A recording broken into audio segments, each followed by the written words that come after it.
The lengthy recap. Yeah. It involved me correcting several of the proper nouns that Underdark butchered again. Always does. Mush's folly. I don't know what you mean by corrected. You could say incorrected. You know, the last time someone gave the DM that much sass, they got turned into a pillar of salt.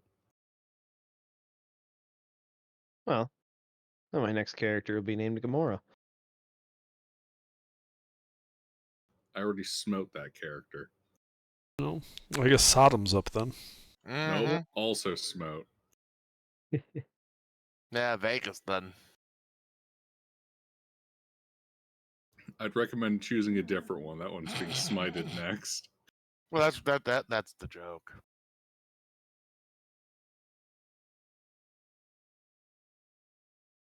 Good old Sin City. It's Vegas, baby. Ring a ding ding. Dulling a dang dang.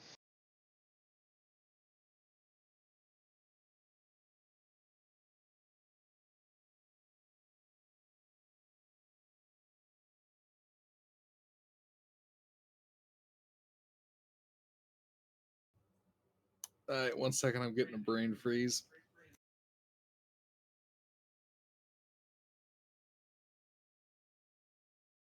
Okay. Let me grab you guys an image.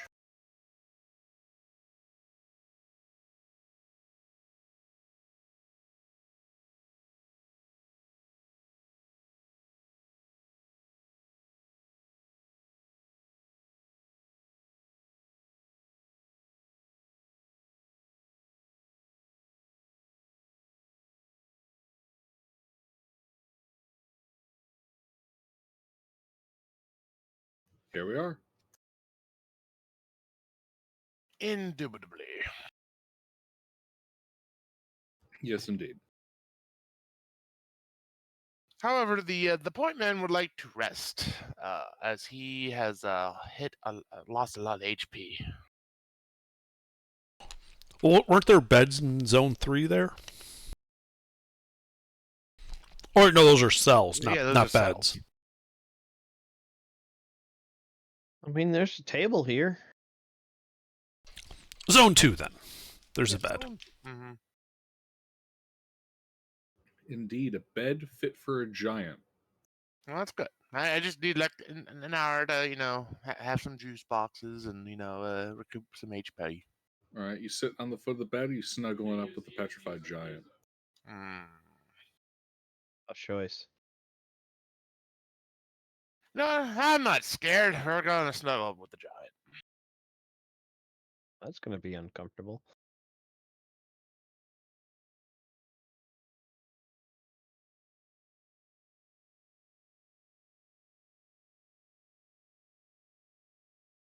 Alrighty. Take a little nappy. Yeah, you snuggle up the petrified dead person and take a nap. Yep. Yep, you take your nappy. Yep, hang out for an hour. It's not a permanent nappy. No, we can always wash it later. Petrification is an STD that's transferable by touch. Ugh. You wake up and something's poking you in the back.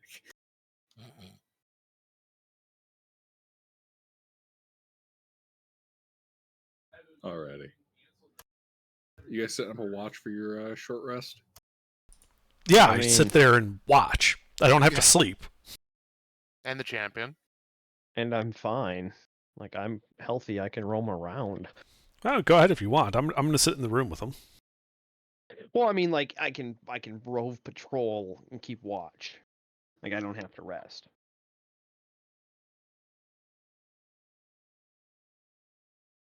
All right. You begin your patrol. Eventually, your pathfinding breaks down and you start trying to walk through the table. And the short rest completes. That was just mean.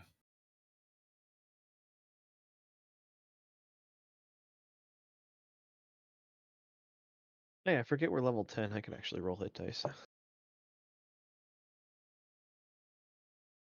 That's correct. You guys are halfway to level 20. If the XP wasn't exponential, I'd believe you. Because we're not halfway to level 20. What's level 20? 210?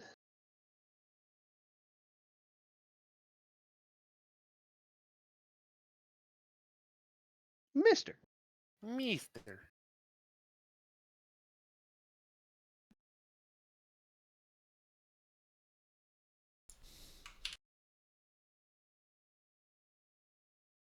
Yep, there we Mister, go. you're just in time. I need you to make a charisma saving throw.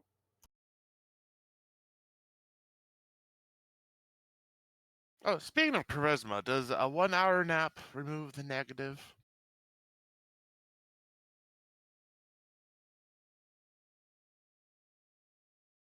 Yep, we're going to get to that. Mister, All right. you here? Yeah, I'm here. Charisma saving throw, you said? Yeah, charisma saving throw, because the party took their short rest, and well, we got to find out if the succubus's STDs are affecting you.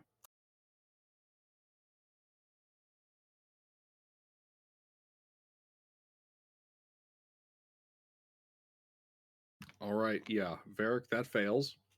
You now have hellish syphilis, That fails? along with most of the party. Oh my god.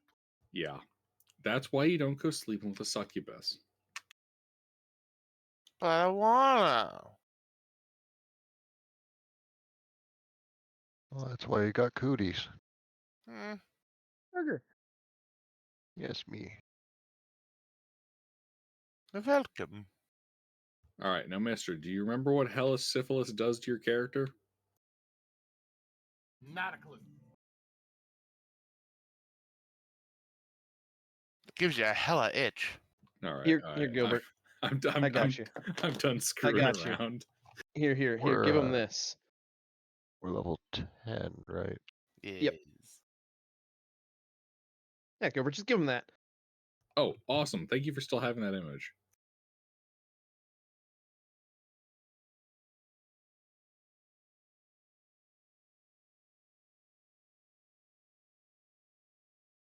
All right, those of you affected by infernal syphilis, here's the effects.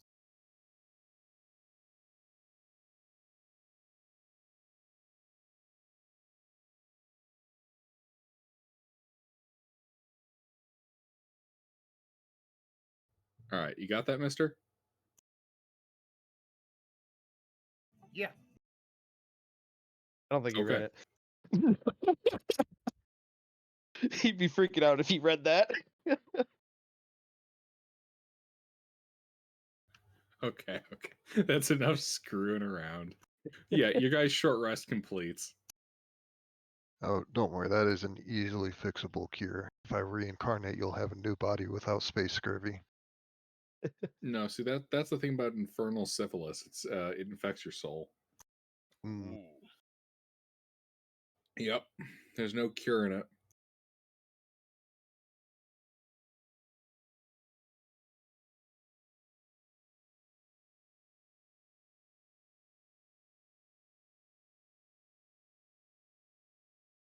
All right, so me messing around with Mister aside, what are you guys doing now that you finished your short rest? Well, I would still be curious if the short rest actually, fixed my little negative on the charisma first.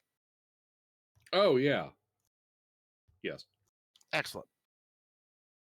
All right. Well, with that conundrum solved, I do believe we're gonna go through the southern door there.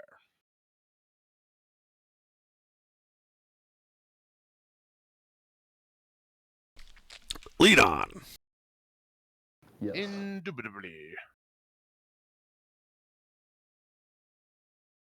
I check the door to see if I can open it. The door opens. Excellent. I walk through. With nary a care in the world. Well, you can see inside of here boxes and a living space set up, and a series of petrified bugbears, numbering 8 in total, frozen in states of milling about the room. Bugbears. What do we know about bugbears and giants? They're buggy. Yeah. They're bears. Bears. Bears. Give me a history check. Bug babies. Well, Bug baby bumper bumpers. Burke asks Intervin. About what This now? Burke would- the association between bugbears and No, Jack. giants. Oh, and what type of check is it? History. I can help. I'm proficient in history, but I'm just not proficient with, knowledge of the area like you are. Fine, 16 then. All right, yeah. You would know that there's not a particular relationship between the bugbear class of goblins and the giants that live up in this area.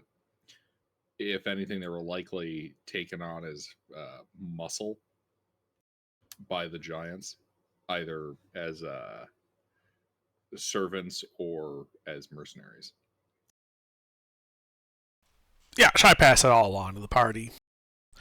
The bugbears, they're basically an underclass at best. They're mercenaries or they're slaves or of some kind.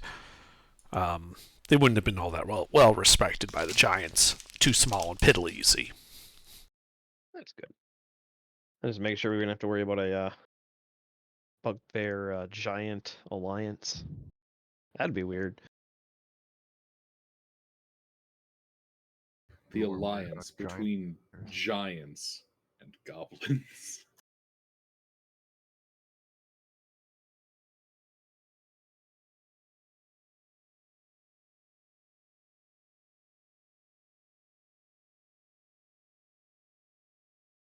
All right. Well, you said there's boxes and stuff in here. Maybe we can go Yeah, through the check room. boxes.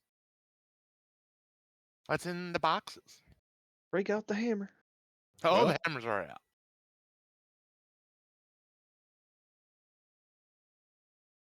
Inside contains petrified foodstuffs Yeah.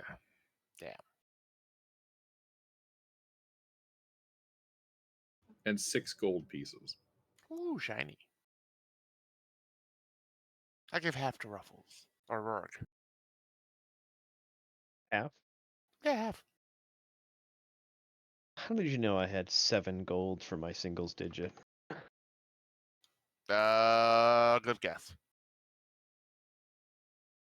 All right. I mean, Pocket the gold and then lift the other 3 off of him. No, I'm kidding. No, I can believe it. Like, ooh, I'm just digging in there, and then just like, oh, I'll take the other 3. Well, you see, Rurik's not the kleptomaniac kind of thief. Mm. He's an accountant. Yeah, so he wouldn't want to add more gold. It would upset the nice even number. Exactly. Hence the joke. No, fair. That is the joke. All right. Yep. So, So- with that, all Bunch of junk. pilfered. Bunch of junk, bit of gold. Let's go up the northern passage because we came from the way that was labeled with the S's, correct? Yes. There was a vault And- underneath, and we found the Yeah, secret we came that passage. way, yeah. So we'll go north then, up that passage.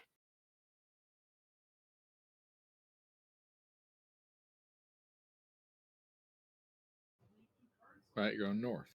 Indeed. All right, you reach the end of the passage. You can see going eastward a opening on the northern wall and a large room at the far eastern end of the corridor.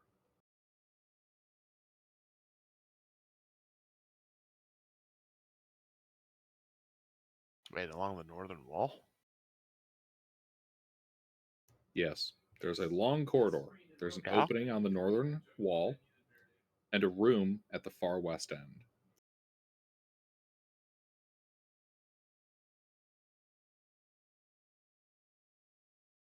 Okay, we'll go for the doorway on the wall.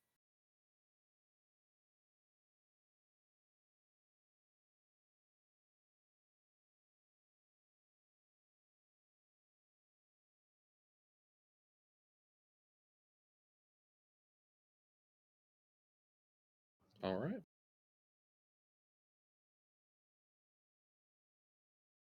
You see up north a large chamber, the far end of which is composed of rough, partly mined stone. You can see some giant pickaxes resting on the walls in here. Other than that, the room is unremarkable. Maybe that's the point. Maybe they're trying to hide something. Split up, gang. Let's search the room.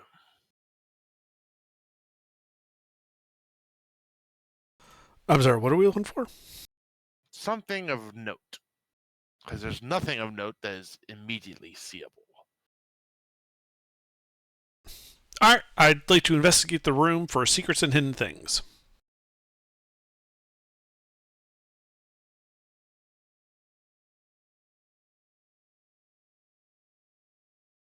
I don't know if you find anything. With those special eyes. Yes, you look with your special eyes and find a wear pattern on the handle of one of the pickaxes, indicating that whichever giant was wielding this had a weak wrist. If it's a wear pattern, is there a full moon to make it a pattern, or is it still a man? Get the fuck out of here, Sloop.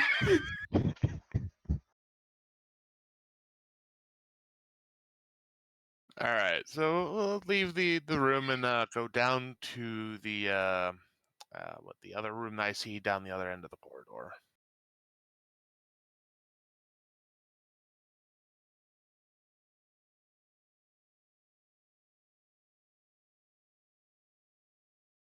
All right, you head down that corridor. Inside, you can see a more nicely appointed chamber, the furniture all sized for giants, and you can see two petrified giants going about their daily tasks. Looks like one of them is being attended to by, looks like three humans, all of whom are frozen in place. Clasped in that one's hand is a rather calcified bag. Well, being the curious sort that I am, I'll go up and see what's in the bag. I mean, are you breaking into the bag? It's closed. Yeah, I'm gonna break into it. All right. You break into the bag. Stone kind of breaking away. You can see there's a lot of gold in there. Ooh, yeah. We're hitting that like a pinata now. Bust that loot pinata open. Mm-hmm. I try to be a little gentle so I don't send gold everywhere, but I start tapping like the bottom of the bag with the hammer to break it open. Woohoo! Yes.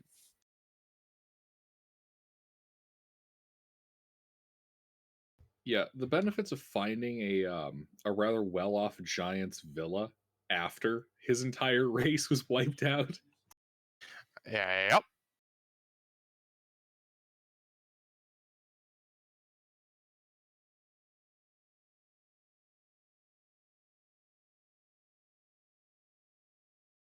Excellent. All right. Yeah, kind of like that.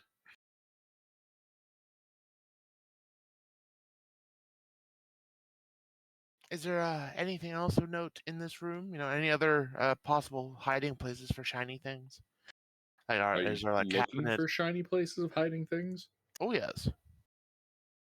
Do you want me to roll investigate? Are you investigating? Yeah, Would you like me sure. to look? Yes, you look. You better with the special eyes. It's more like I got a magnifying glass and I just start giving the room once over looking for more loot. That You could say he specializes in investigation. Indeed. It's as if I'm an investigator of some kind. He specializes in investigation. Ah, nice.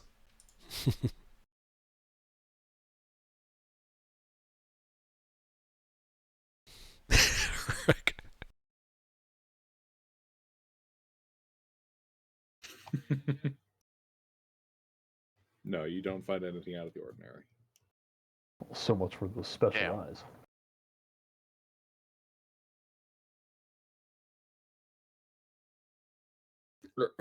I mean, critical success. You see the things that are secret. All the secrets. I You believe see the Underdark things is you've already seen. I believe Underdark is now breaking out in hives at the concept of a critical success on a skill check.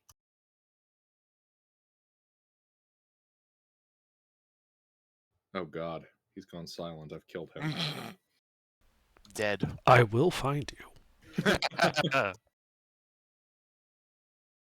Well, so with nothing else of value in this room, are there any other doors out of this room, or is it just the way we Nay. came? Okay, it's the way we came. So back, and then we'll take the eastern passage. Ah, Okay, there, Mr. Sulu. what? You did a very good. Ah, I may have also been yawning there. well, it worked. Oh.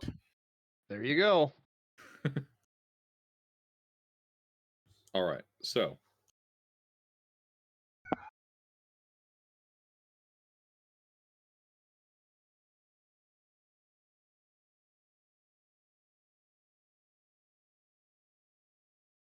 let's see. You can see, as I accidentally tab out, up ahead, a branching corridor. One path leading straight ahead into some kind of large circular room. You can see there's a flight of stairs, a short flight. To the northwest, you can see that the corridor extends into a different rectangular chamber. This one you can kind of see contains tools of both giant and normal human size. Things like shovels, pickaxes, hammers, and baskets, that kind of stuff. All right, we'll go to the northwest one first, and give it that a look over before continuing on to the second.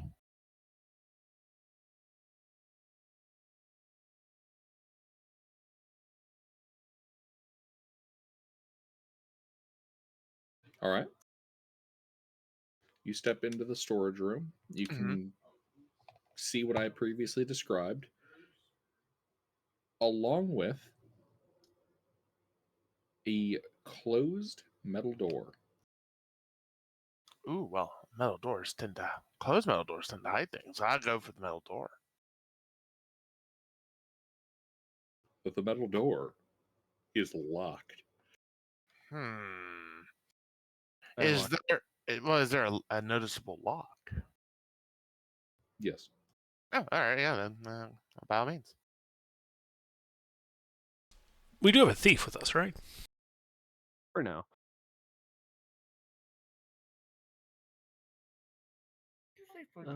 Please account for this door. Well, of course he said for now, mister. It only takes the thief fucking up once for a poison dart to do them in. Almost killed me with that under. If we didn't have a cleric, Twiddle would have been dead. All right, you go poking around the lock, Rourke, and you find that you are unable to unlock it. Not because you don't have the ability to, but because the inside mechanisms are stuck. They're stuck? They're stuck.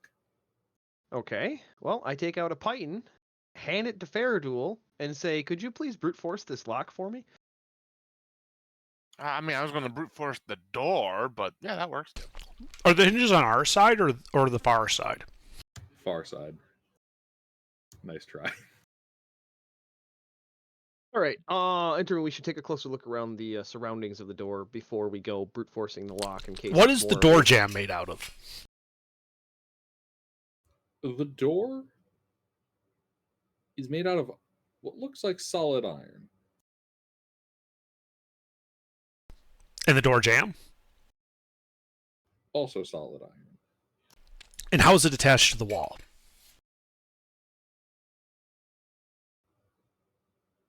With iron hinges, presumably on the other side. We got any oil? Yeah. How much you want? I mean, yeah, I could try oiling the inside. I mean, yeah. Can we just oil the lock and see if that breaks it loose? Oh, yeah, we could try Yeah. that. Yeah, oil the lock. Use thieves' tools to start loosening things up on the inside, Gilbert. If it feels like it's just kind of like rusted in place, All right. I have thieves' tools and carpenter's tools I can use for like chiseling and wedging and stuff. All right. So you're going to start oiling the door. The lock. All right. All right, while he's doing that, I'm going to start a detect magic ritual. All righty. Rourke, mark off a flask of oil. Yep. As you lubricate the door. And yeah, give me another sleight of hand check if you're trying to pick it. Sleight of hand. Thieves' tools, I meant. Well, they're the same. That's why I was making the joke. My sleight of hand, my stealth, and my thieves' tools are all plus 13. Yes. Now that everything's kind of oiled up, it takes a little while, but you are able to maneuver around the pins, and the door is able to unlocks. All right. Intervene. Wait for his detect magic, and then we'll check the door out to see. Because this is obviously a pretty secure-looking door, right? Yes. Yeah, we'll take a look around the edges of the frame to make sure there's no extra surprises in this vault. But it is unlocked. Yep, we twiddle our thumbs for 10 minutes. Whoa.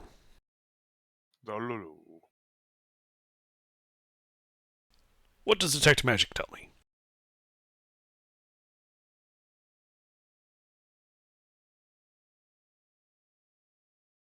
You were detecting nothing on detect magic.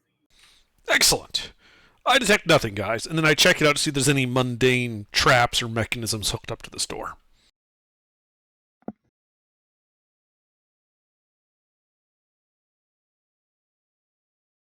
You detect no traps.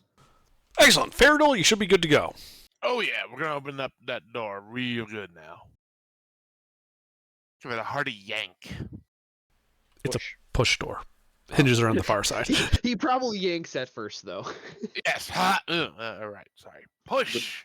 Faradul, the door won't open. It's rusted shut. Then I Oh, it's push. a push door. Yeah.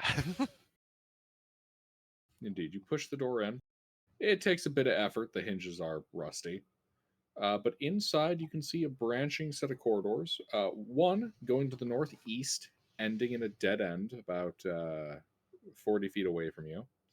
The other is a passage immediately to your left. You can see a large stained and, well, I should say stained mahogany door, which is since petrified. hmm An iron kind of shutter rusted into the center of it. All right. Well, as interesting as that door is, since the other passageway just has a dead end, we're gonna check out that one first, then go for the door. So I tell the group like, "Hey, I'm gonna go down there 40 feet, see what if that really is a dead end, and then we're gonna go that way to the left." Okay. So is it really a dead end, Gilbert? I want to be clear. I'm waiting there, like for him to walk to the dead end. Well, yeah. All right, as he walks to the dead end. Well, you walk to the dead end, Faradul. The dead end feels pretty dead end. I mean, you're feeling kind of cornered. The party decided to turn against you. No, this just means I can pull the Spartan thing at Thermopylae, and I can fight them one by one.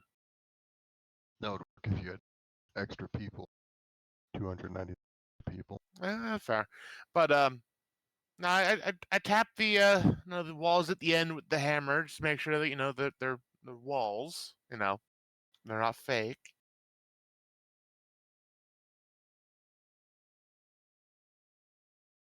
It's all stone. Indeed, all Okay. stone. All Okay, right, then I'll walk get down to the there. door and then, yeah, Wait, you wait, go wait, down. wait, wait. I'd like to check and see if there's any secret doors or passages at that dead end.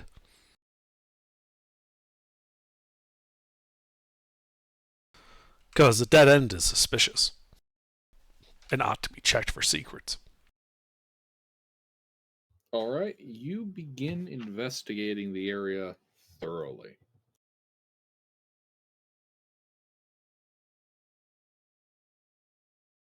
And you, in fact, do find a concealed door at the end of the corridor. Eh? See, I had the right idea, I just didn't have the right execution.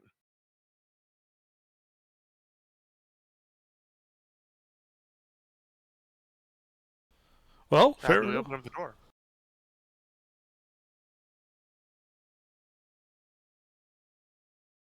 I mean, do we? Is know the how way to to open it? the door immediately obvious when I find it?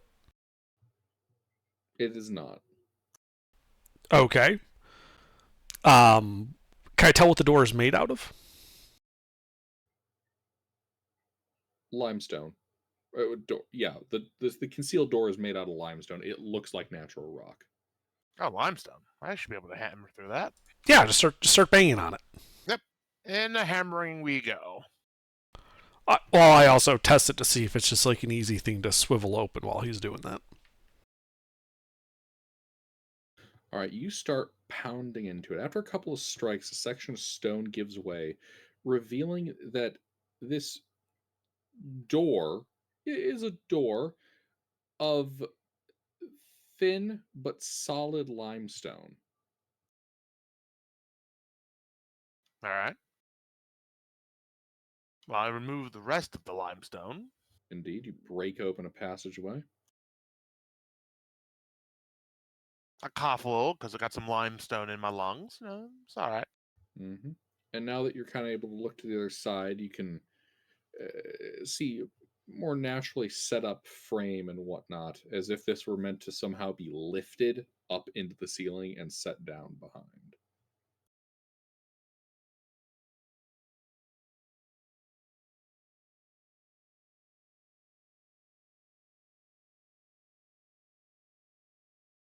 Well, we bypassed that part, I think.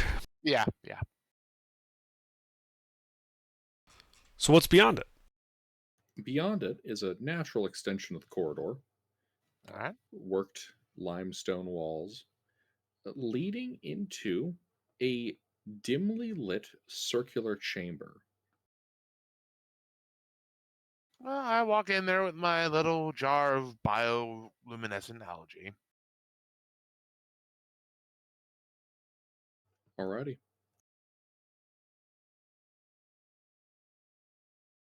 What do I see? You step inside, emerging into the chamber through an opening between the legs of a massive worked onyx statue. Resembles a giant in plate armor. And overlooking a depression in the center of this chamber containing a circle ringed with arcane symbols.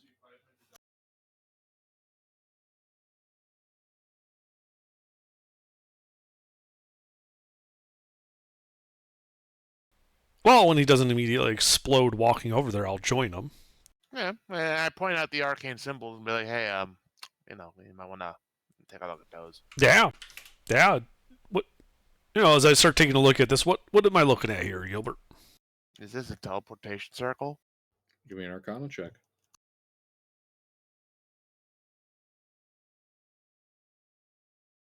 Yeah, it's a teleportation circle. Excellent. I record Is it powered? Like, is it workable?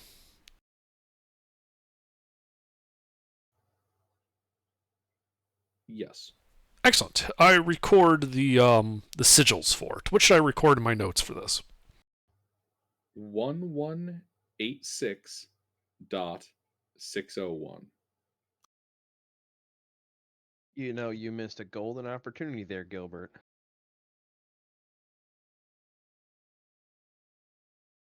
Oh, Yeah, the address for home. That's not the address for home. No. That's That's just not. some RFC like 1982 space or whatever. 1918. yeah. I'm gonna be honest. I'm a little lost as to what he's referring to. IP address. 192.168.1.1 is the standard like gateway Ah, Or that. for Yeah. it. Yeah, for IPv4 protocol, IPv6 protocol for internet.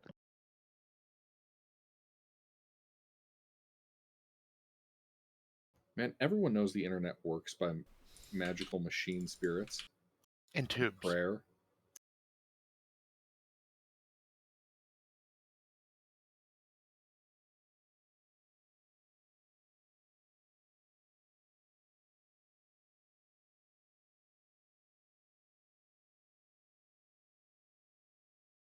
Anyway, is there anything else in the teleportation room? Except for the giant statue. Where is the giant statue? Right over the way we came in. Yeah, right behind you. Like when you enter Okay, this good. So room- it's not in the circle. Right. You enter the room, and like when you're in the archway, you'd be looking right up its legs. Got it.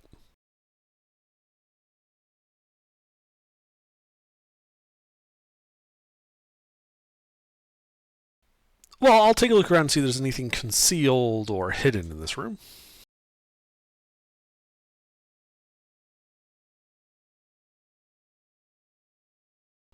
Your secrets, give them to me. Indeed, you go poking around, and you do find attached to it a concealed plaster door.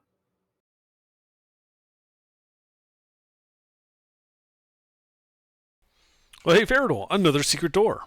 Ooh. Are we gonna open up like the other one? I mean, when you say it's a plaster door, you mean it's just a door covered in plaster to look like the wall? Yeah. I said, well, no, it's got perfectly serviceable hinges. You can just open it. Oh, all right. All right, now dig through the plaster to. Is there like an obvious way to open the door, or is it another one? It looks like it's just a push door. Oh, okay. I give it a push. The door opens. Neat. Inside, you can see a modest living chamber, sitting petrified on a cot. Looks to be a like a gnome, judging by the pointy hat, holding a now petrified broom, and what looks like to have at one point been a bologna sandwich. Not the sandwich. Well, Is the broom magical?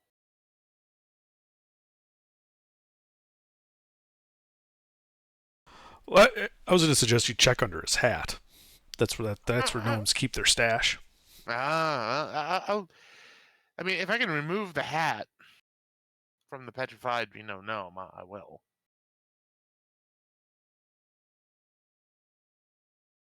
Okay. Is it stuck to him, or can I take it off? Yeah, it's stuck to him. Try pulling a little harder.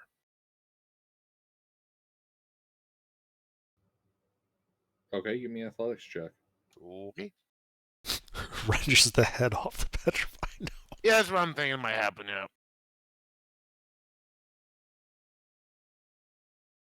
Oh, we just have a Gomnata then. Well, yeah, you managed to pull the hat off. It looks like a chunk of the heads come off with it. Aw. He'll be fine. Does it look like it serviceably could be put back together? It's like a little bit of glue. Yeah, I was thinking it'd be a good decoration for Rurik's garden. I mean, why don't we just take the whole gnome? Yeah, that's why I wanted to glue it Ah, back together. right. But first, we Gotcha. want to check out and see what's in the stash under its hat. I shake the hat. Is there anything? There No. is. Oh shit! Inside is an unpetrified stick of wood, very nicely wrought, and a petrified pastry. Well, I'm just confused. How is the wood not petrified, but the pastry is? Magical.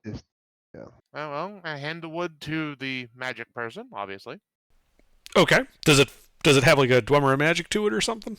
It does. All right. If you guys, yeah, why don't you just glue that back together, and then I'm going to spend 10 minutes identifying this thing. As I start an identify ritual. Rurik breaks out the art supplies. Starts painting the gnome. All right. It's a wand of pyrotechnics under. Nice. That one's always fun. Oh, I'm keeping this thing. Wait. Actually, Hold on.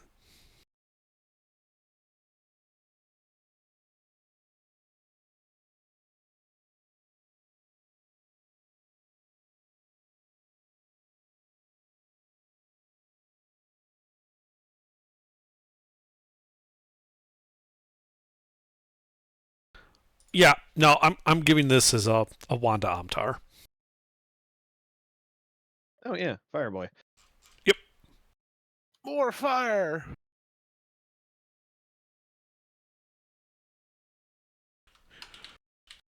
The young boy has a devilish look in his eyes. I'm sure he does. You could say a sparkle.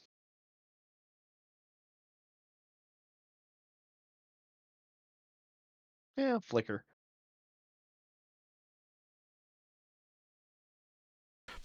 It's also because he's human, he doesn't have dark vision, so worst case scenario, he can use it like a sparkler to light up the area.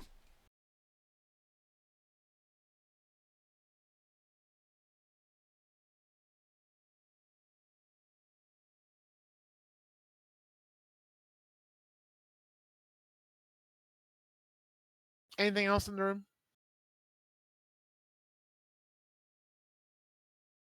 Nay. All right. Well, I pick up the gnome, and we make our way to the other door that we found before.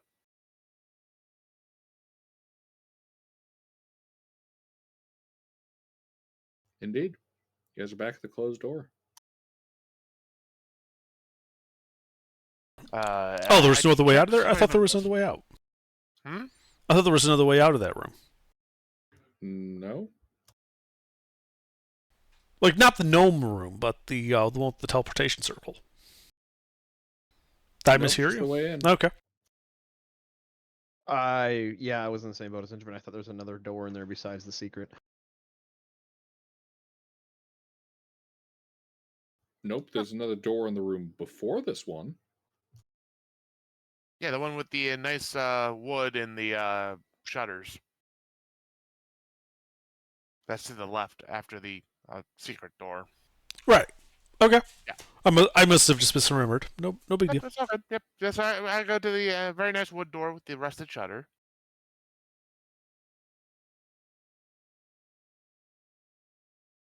Well, the door is shut. All right. Is it? I try to open it to see if it's locked. It is locked. All right. This is the petrified mahogany door. Yes.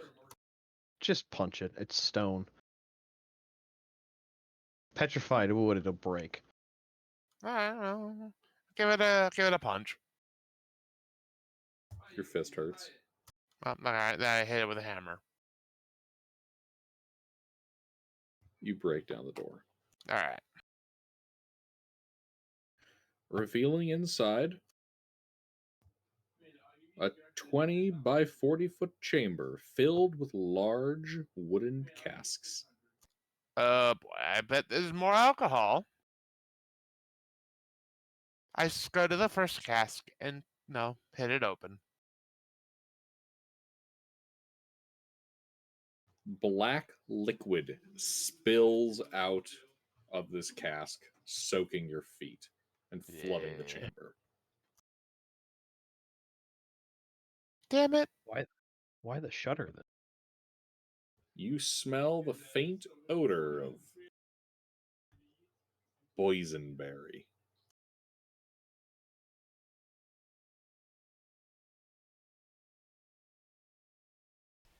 Is this literally their jam supply?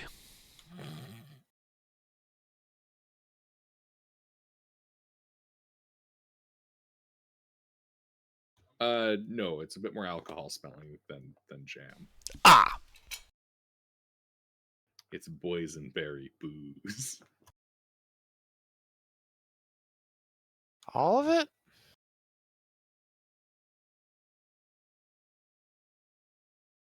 Well, that cask got sure emptied.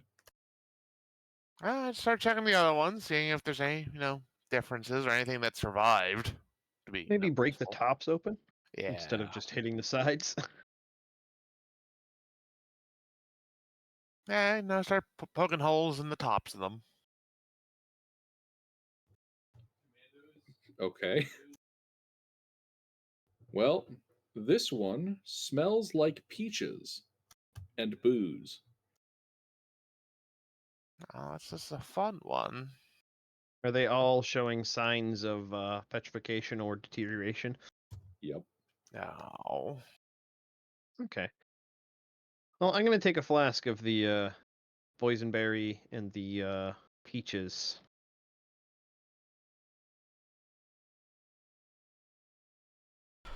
why aren't we removing the alcohol to our cart for loot? Because it's all It's- spoiled. It's spoiled. It has no value. I'm keeping samples to bring to like breweries back home to see if they can reverse It's engineer it. alcohol. It's petrified alcohol. It was petrified. It's he just said it was liquid, I thought. Like it's spilled out onto the ground. Yes, it is a liquid.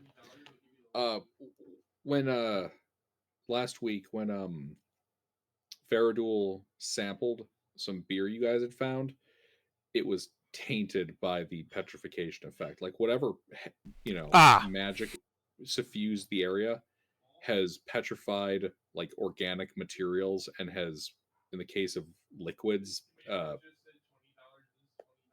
what's the word? Tainted it. Okay, and so we have literal casks of potion of flesh to stone, and you don't want to take them with us? Not that kind of tainted. Oh, see, I must have missed that part last week. Yeah, it's just it Didn't cause you to all get went bad. petrified. No. It just tastes bad. Oh, They're just, okay. they're just potently bad. Yeah, it's just tastes. I like gotcha. someone dumped an ass load of concrete in there. Actually, that is a curiosity. You have prestidigitation, right, Introvid? Yes. See if you can try cleaning up the because just the flask is small enough to fit inside of petrification, or petrification, prestidigitation. See if you can clean up the flask that I have right here with the. We'll go with the peach one first. See if you can clean the petrification out of it.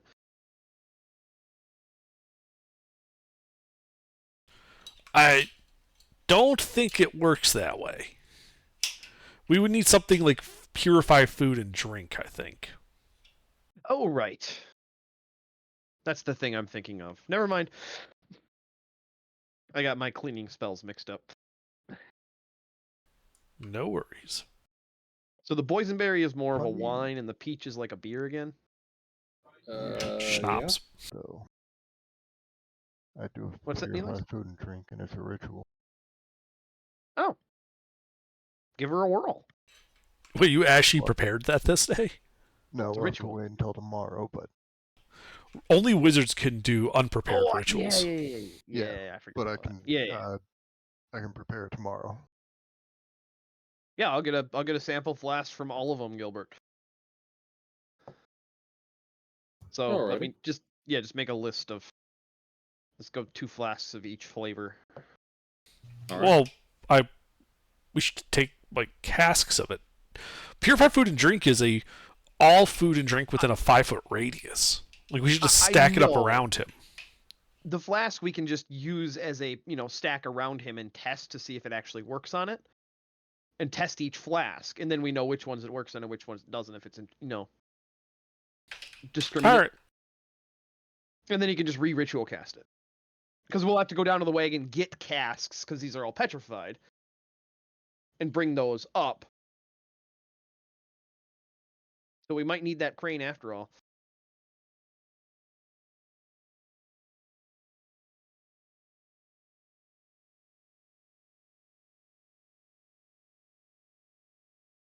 Alrighty.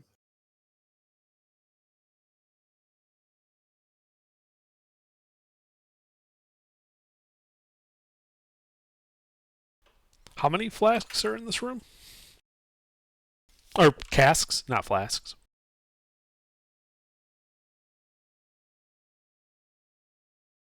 Well, I've only got 15 empty flasks on me, so. All right. And these How many are casks of the liquid are in here? There are 6 casks. Okay. Here is the alcoholic beverage stored in each one.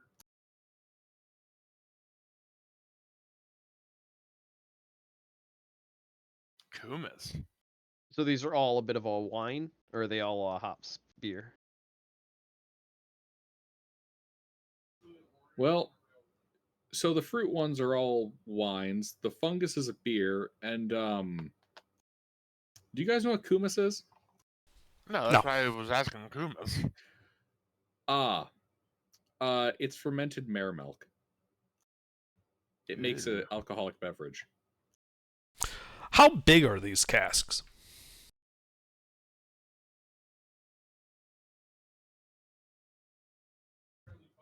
$150-gallon casks. So they're about the size of a medium creature? 150 gallons? The size of a medium creature. What? No, yeah, you're right. That doesn't make any sense. All right, so these are like the sideways casks, like set into the wall. Yeah. All right. Man, if that's the size of a medium creature, I don't know what's going on at work, but people coming with those 5-gallon jugs are at least the size of a hobbit. All right, all right. Say this is here. There. That's what we have for barrels. Yeah.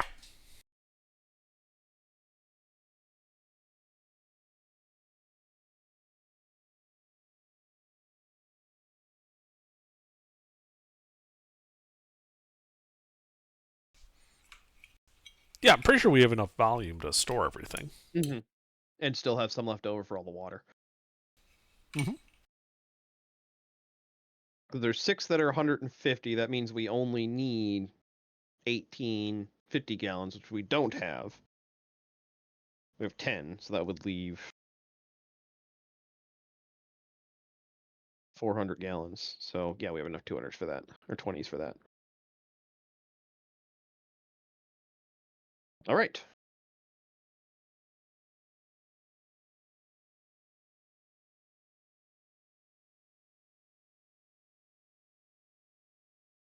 All right, we Yeah, all so good we'll here? we'll just be able to carry the flasks around on us, and then when he's got the ritual, we can check to see if it works, and then come back and get all the liquid if it does.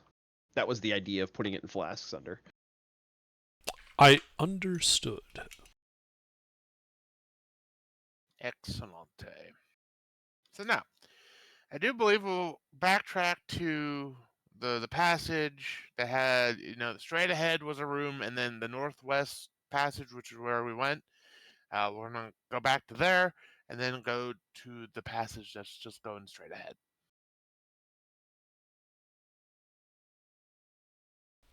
Could we get an updated map?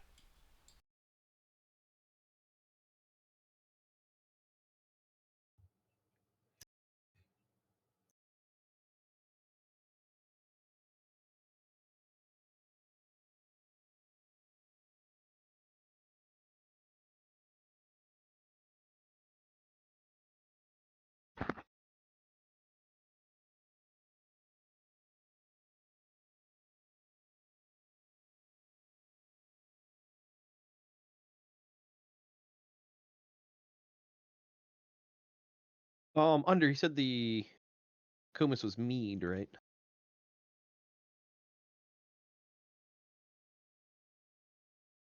No, it's fermented goat's milk or something.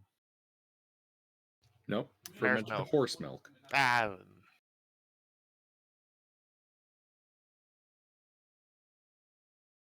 Ah, yes. So that passage pointing up to the north with those the rocks and shit in the way. That's where we're gonna go. In this map, which one has the teleportation circle?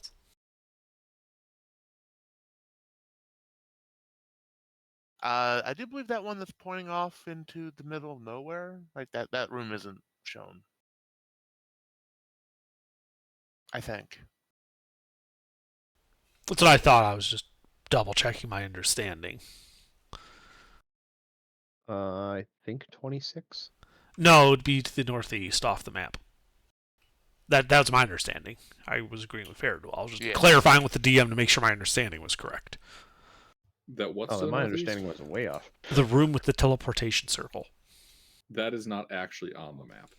It's off to the northeast by that angled hallway? Yeah. Okay. No map exists for it. We went off map. Got it. Broke the level. I may have modified the map. Pray I don't modify it any further. But you didn't modify the map, otherwise you'd be able to show it to us. Or why would we not want that? That's more stuff. I'm just joking. It's all good.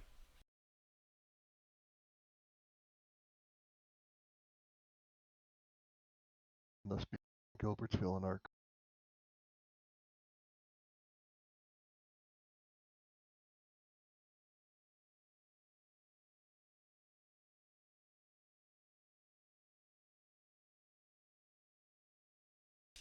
But yeah, Fertile will follow you around to that curved stairs. Yeah. Shit. I'll be right back. Let's go up the stairs.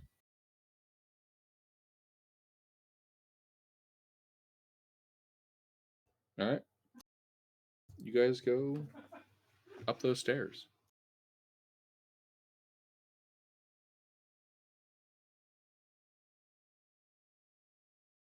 Alright, I'm back. Welcome back.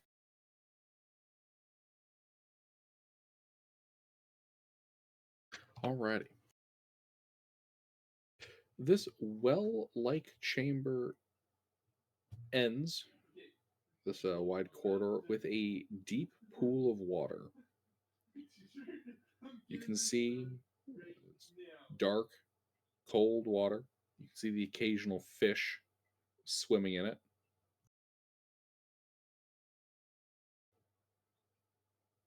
Kind of darting around the pool itself, and it looks like down a underwater opening leading somewhere into the eastern wall. Well, looks like we're all getting wet. And I go into the water to go through the sort of hidden passageway. Yeah. And just as a reminder, every morning I do a water breathing ritual on everybody.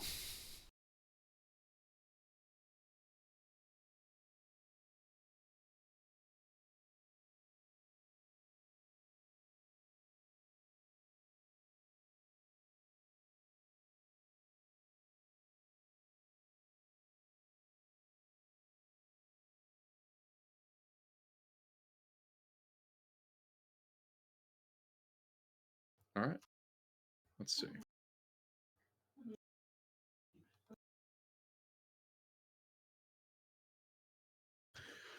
So you kind of follow this over. And you can, as you surface, you find yourself in a natural cavern inside the limestone here. The river flowing, well, I should say, flowing to the north. You can see a passageway that kind of slowly and gently kind of slopes out north. And to the south, you can see the direction that the flow is coming from, which kind of goes right through a solid rock face. Well, as interesting as that is, let's go with the flow here first, and then we'll see where the flow comes from. You're going to go with the flow? Yes.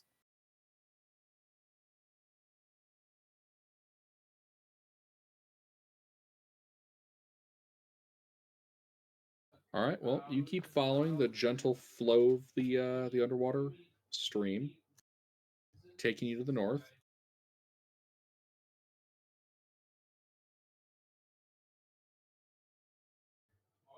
And after several hundred feet, I think you're actually probably getting close to a mile of travel, you can actually see light at the end of the tunnel. Daylight. Yeah. As you emerge, you find yourself kind of down the escarpment quite a ways onto its north face.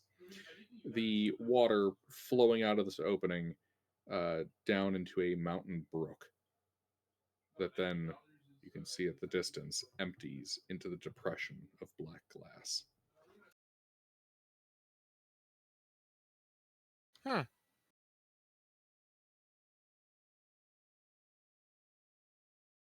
Well, back the way we came. And we need to find where the flow is coming from.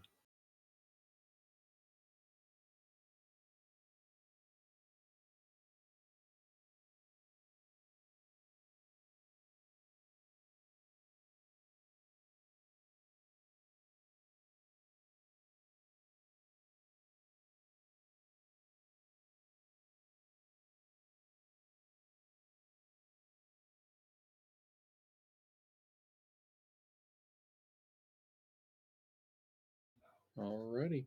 You just wading through the water? You swimming underneath it? What are you I doing? know, we're just waiting. I mean, it's not an intense flow, right? So it should be easy enough No. to just kind of, shuffle forward. Alright, you go shuffling through the water.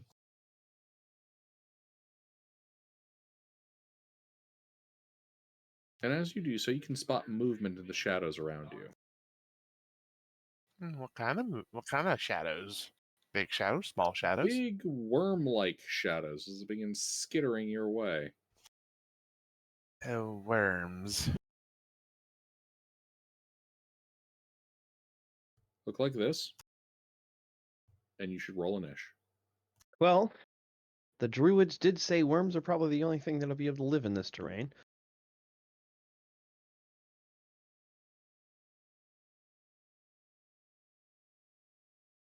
All right. We're rolling a niche. Yep, fighting some giant maggots. How many? Do not know. 5. Damn.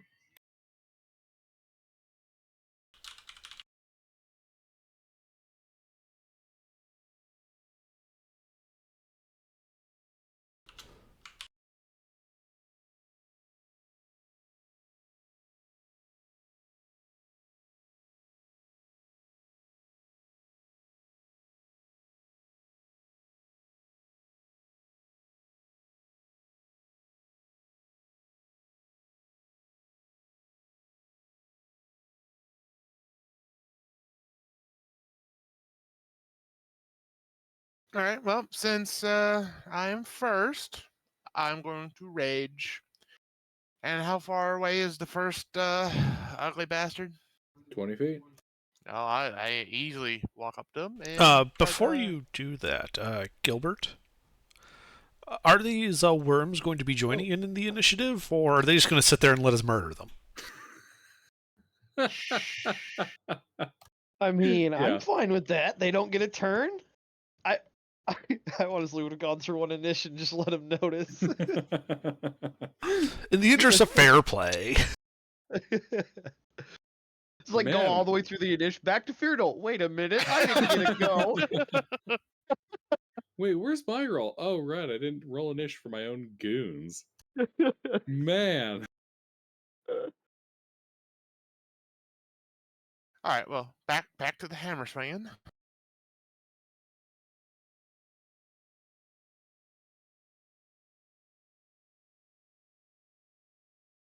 Yes. All right.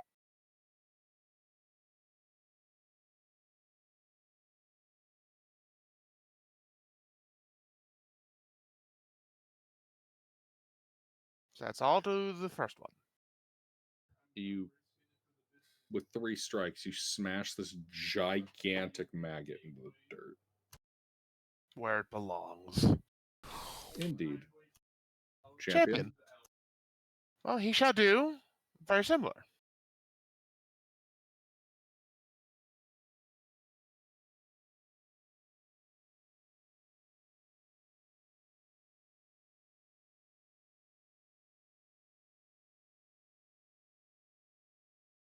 Yep. Yep. Just need to make sure I'm getting the right numbers for you.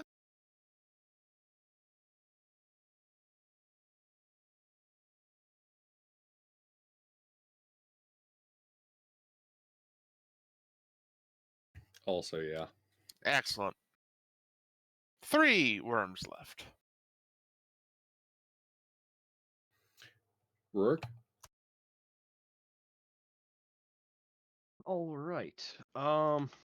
Well, I would like to shoot one in the face.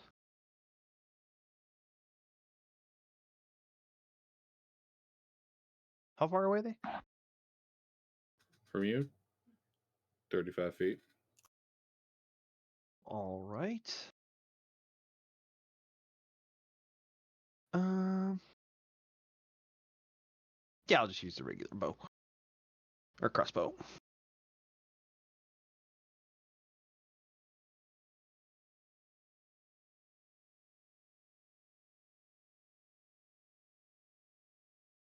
Only injured. Huh? I said it's only injured. Does that hit? Oh. Sorry. Yeah, it hits. Okay. Because yeah, that wasn't my damage roll. Yeah. Hello. Hello, hello. Hello.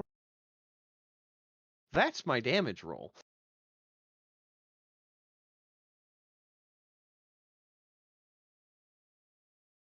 You know what? I'm feeling lucky. I'll re-roll that too. 31 piercing. Alrighty. Faya? All right. What's going on? You're being attacked by gigantic carrion crawlers. And we're kicking their ass. Cusco. Cusco's poison. The poison for Cusco. All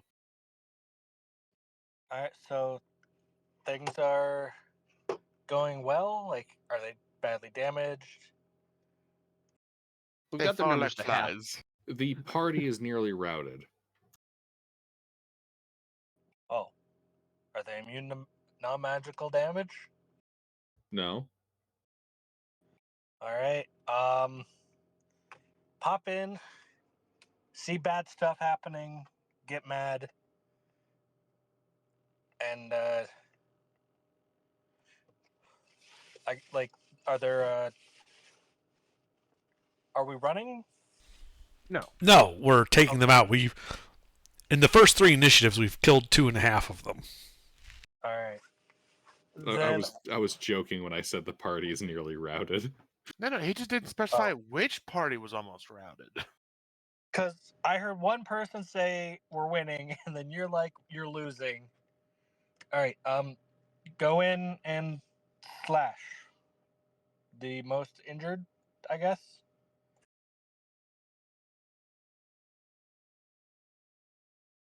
Be the one that I shot. Yep. Wait, Thomas typing is. Are you not driving? I just got in the car, but I'm not driving yet. Oh, good. I was about to say none of that texting and driving shit. It's already can steer with his knees. That's how I do it. Oh, come on, you can steal with your chin. Or my beer gut. Oh, or that, yeah. I'll steer with my mind. The Oh, whoops. supreme Got technique. distracted. It's a psyker. Get him. Goes off the overpass, flies 60 feet, crashes onto the top of an 18-wheeler, takes him all the way to San Diego. All right, so 2 hits. 2 hits.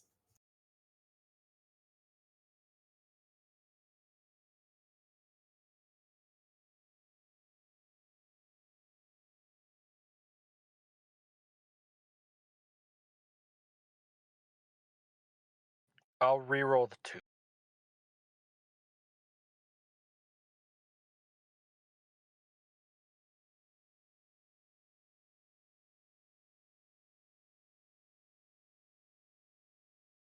All right, 17 and 16.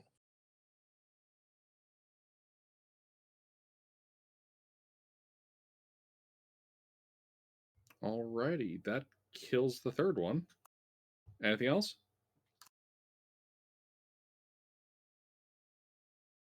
That's it. All right, Nillis.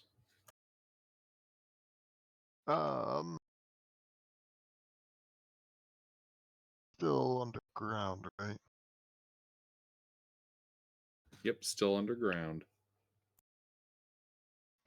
Don't have a lot to do with spells underground right now, so I will use my wild shapes. And how many humans do we have, or people without dark vision, I guess? The 2 apprentices. The 2 apprenti, I believe Faradul is a human. The champion, I believe, is a half-orc. No, I think he's a human. Alright, I will wild shape into a fire elemental. Actually, the champion, it doesn't say what he is. I thought he was human based on Human. the initial. Yeah. Alright, so I'll go fire elemental, and I shed, what was it?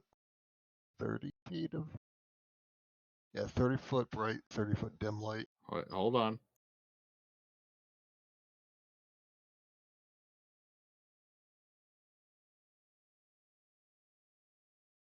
All right, so you said you're turning to a fire elemental. Yes. All right. Are you still standing in that underground river when you do it? Oh, we're in a river. Yes. Is everything in here a river? Or is there like No. a shoreline I can go up to? There is a shoreline. I will do that. I'll go up to the shoreline, get in melee with the world if I can, and turn into a fire elemental. All right, you can do that.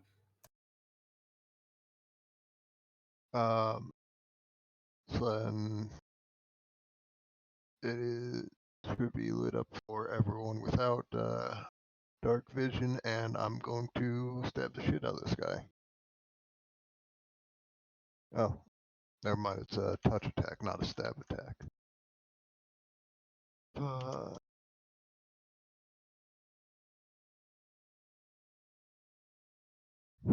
2 touch attacks plus 6 to hit.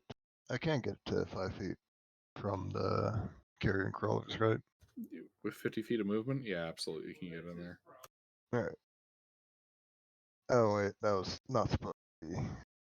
That was supposed to be a 19 and a 1, not advantage on 1 roll. But I think still only 1 hit. I'm not awake enough for this yet. I'm going to take coffee after this round, but that is 6 fire damage.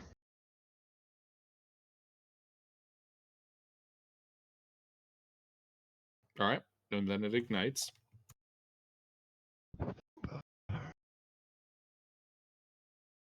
Anything else? That is it for me. All right, acquire thyself coffee. These things, the burning one and the not burning one. Well, they're gonna go and bite Faradul and the champion. Oh, okay. Well, actually, they're gonna try to touch you with their little face tentacles, and then they'll bite you. Ugh.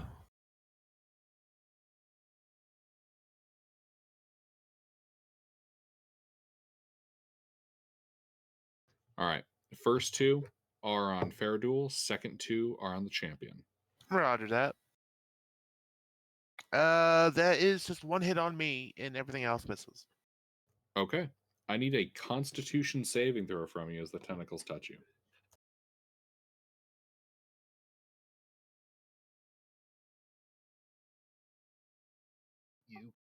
Actually, let me double check. One. Oh, and that's actually one on the champion too. So let me do my Constitution saving throw.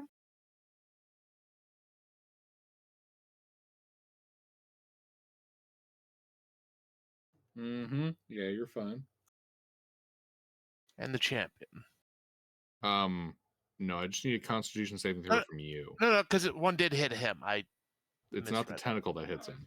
Oh, okay. It's the bite. Gotcha. All right. So ignore that saving throw then.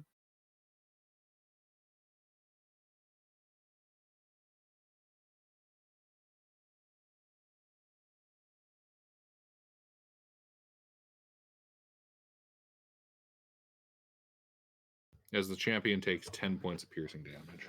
All right. There you go. He is mildly inconvenienced. All right, that's these guys. Or wait, hold on. End of its turn. I know. Fire elemental. Sleuth, you here? Yeah. Roll a d10. 7. Alrighty. The burning one takes 7 more fire damage.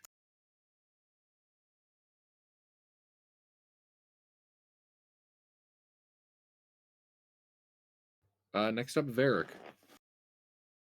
How many of them are left? 2. One of them is how- burning.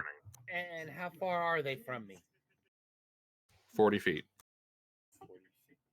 And how is the party? How are you guys doing? Is everybody okay? I think Yeah. it's been pretty simple, right?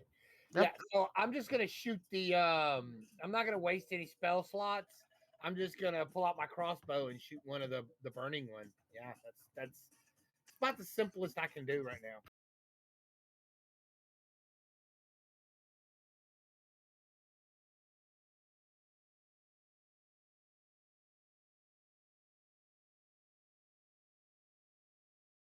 Does that hit? Yes.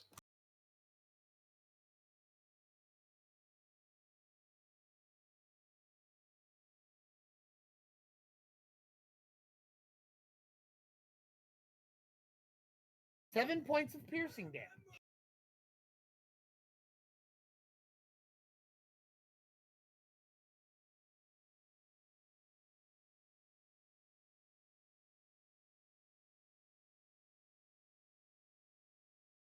Alrighty.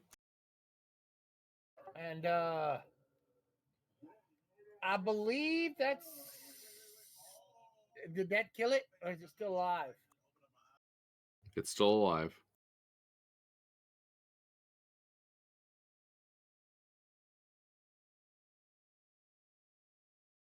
It's alive. I guess. Well, I don't know what I can do for. Let me think. Let me look at my spell list. Hold on a second. Unless you're in a rush, then you can just go on and skip me.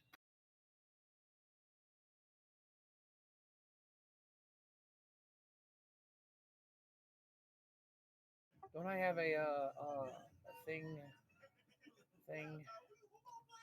called? Magic. No, not magic weapon. The one when you summon a magic weapon. What is that called? Spiritual weapon. Yeah, that. That's a bonus action, right? My spell sheet's being stupid. Yes, it usually is. Yeah, I'm gonna cast that. It did tell you that you had spells that you didn't have. I know. That's what I'm saying. I know. Well, I'm trying to get it. It's fucking. I don't know what it's doing.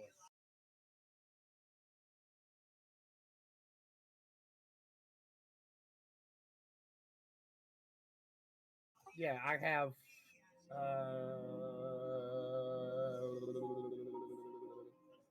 Spiritual weapon. Yes.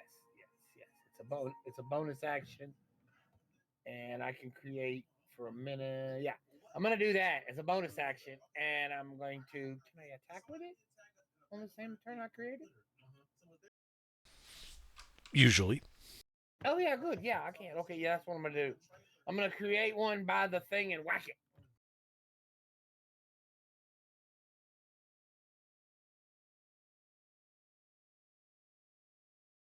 So I gotta make a spell attack.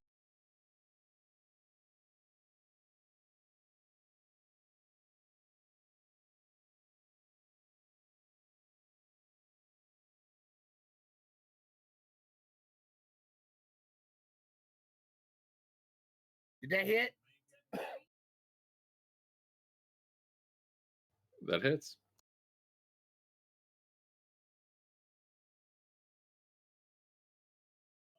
2 points of radiant damage. I'm whacking it, ain't I? And that's it.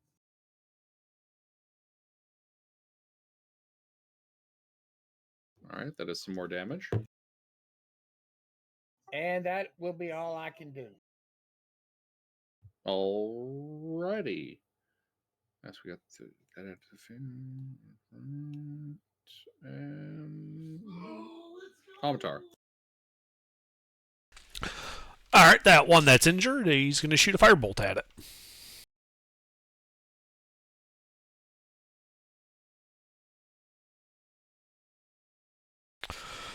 For 19 points of fire damage.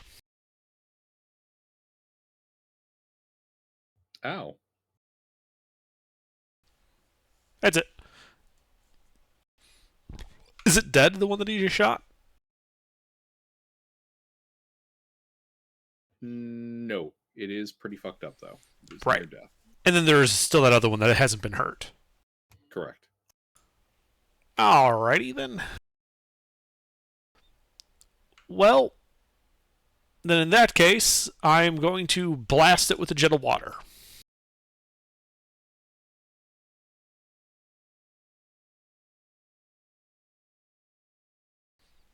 For 11 more points of magical bludgeoning damage. I'd like to point out that roll. That is it was one away from being all ones. Yes. I almost rolled min damage. Oof.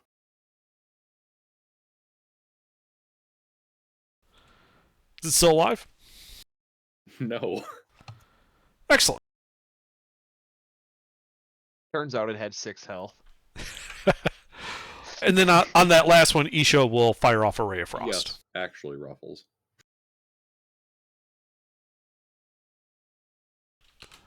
And that last one takes 10 points of cold damage from Isha. That is all.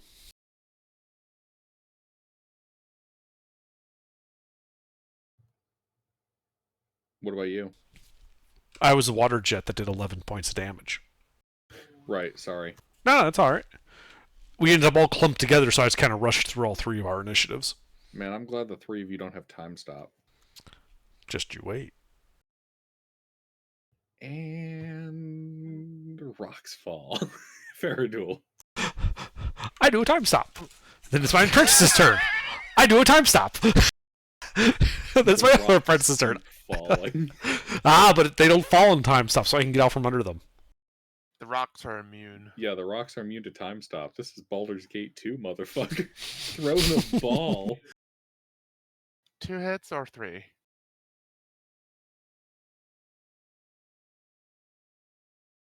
3 hits. You've heard of ball spawn. Well, this is balls rocks. Oof. And it's dead.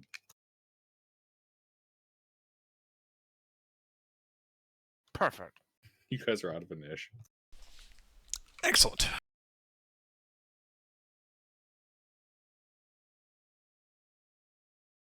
We're kind of walks over and pokes one. Anything worth taking off of these things?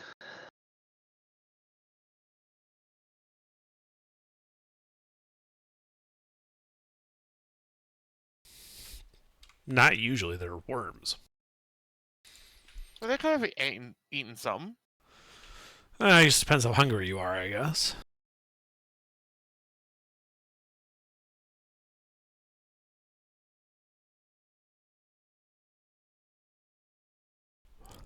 But if it really got that desperate, I would just teleport to town and, go to a nice restaurant, then teleport back. I meant the worms could have eaten some valuable. The Bear's Grill adventuring approach.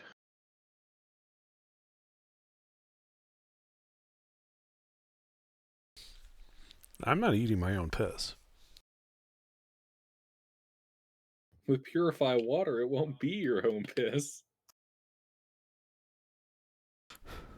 Again, I know this nice steakhouse in, Erlishala. It is a really nice steakhouse.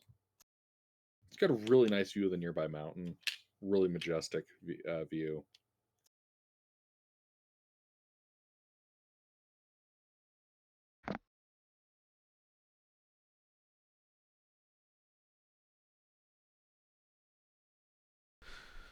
Of course, the famine going on, they might not be open at the moment.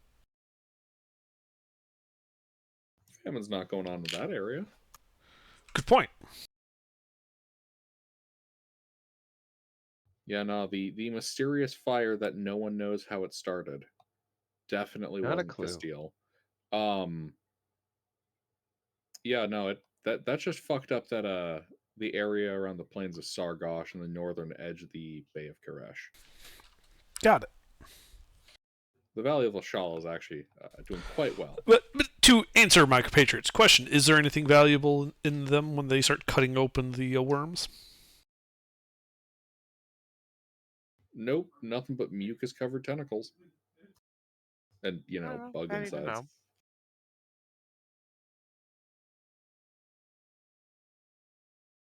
All right, well, I think we shall continue our path back upstream until we get back to that solid wall and find where this water's all coming from. Maybe there's something valuable over there.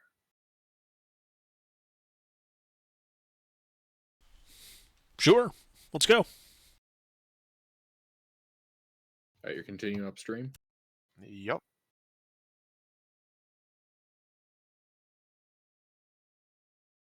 All right, you continue upstream, eventually entering you for the briefest of moments into another, this time, much more cramped underground series of tunnels, but then continues onward. Okay. You checking out these tunnels, or you keep going Tunnels. upstream? Tunnels. All right, so you're getting out of the stream. Indeed. All right, you're out of the stream. Still wet. That prestidigitation can take care of as I dry myself off. Oh, And the it party. takes care of, oh, okay, there we go. I was going to say, it handles it for you. Everybody else still wet. Prestidigitates himself, teleports away to that nice steakhouse, comes back a few hours later. Man, that was a great steakhouse. Hey, you guys are dry by now, right? It's been a couple hours. The wizard just fucking fucks off, leaving the rest of the party to adventure. Anyway, so we start after getting dried. What do we see in these here tunnels? Well, you scope it around, Well, yes. right? Investigation check. Mr. Wizard? Very well.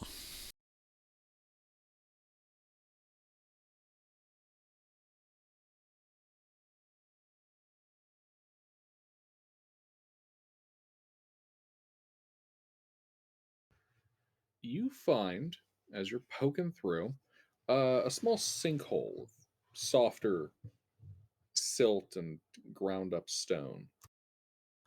And you can see a, uh, a pod drenched in mucus of these pearly white spheres. How far away? About 6 feet into this little sinkhole. I just cast Mage Hand and start grabbing them. Indeed, strings of mucus kind of drag after them as you pull them out. Well, as I get close, I'll prestidigitate them so they're nice and clean. Indeed, you prestidigitate them. What do they appear to be? Well, they're soft and a pearly white. Give me a nature check.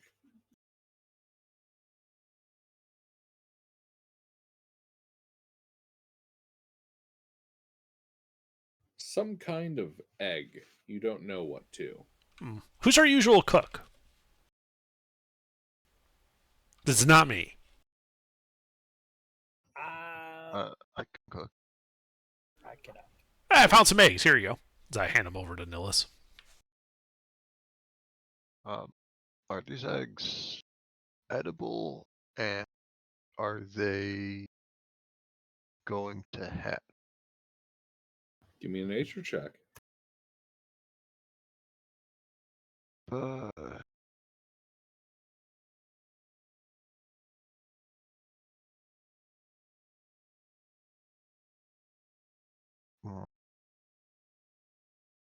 mm-hmm.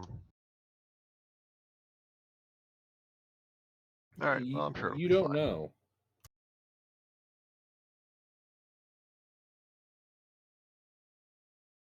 I love how nature is int and medicine is a whiz. Those feel backwards. Yeah, they are very backwards.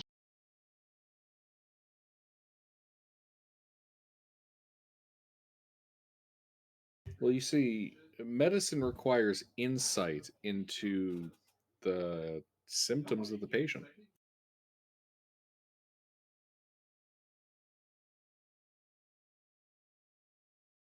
You know, you have to be able to intuit what the cold sweats are. You know, the vomiting. Is the vomiting morning sickness? Is it because they ate something poisonous? Who knows? You must intuit this. They need leeches. Exactly. Leeches, more leeches. What, you think that your doctorate and your knowledge of int-based skills would let you know that leeches were the necessary tool to use? Their humors are misaligned. I suggest bleeding. Man, those humors always being misaligned. You know, the reason your character died the other week was because your humors were misaligned. Rather forcibly, yes. That tends to happen when you get stabbed.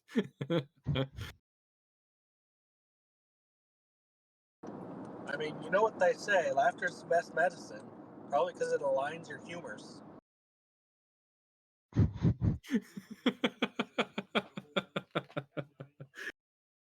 Y'all dumb. Y'all just dumb. That's dumb. Y'all are dumb. Mister, I think you just don't understand the four humors. God, y'all are just. Oh my God.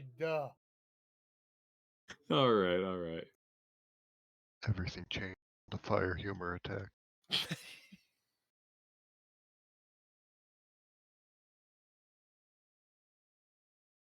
All right.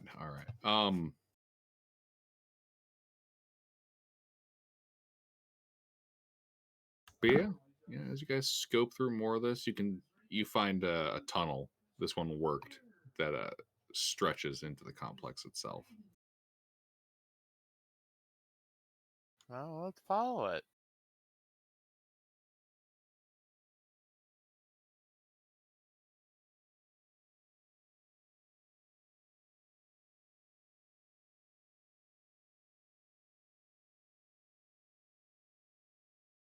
Well, as you follow it, you can see up ahead uh, 3 large cells, each one of them containing dozens of petrified orcs. So the giants don't like the orcs either.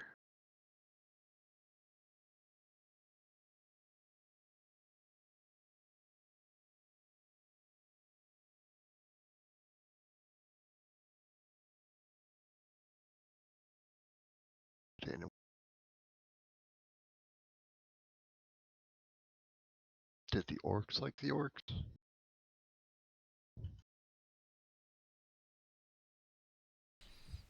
Probably. Maybe.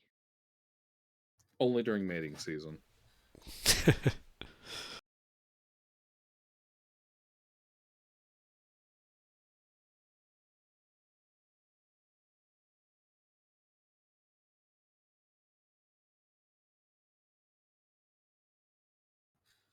You can also see the extra wide corridor stretching north back into the central chamber you guys have been visiting.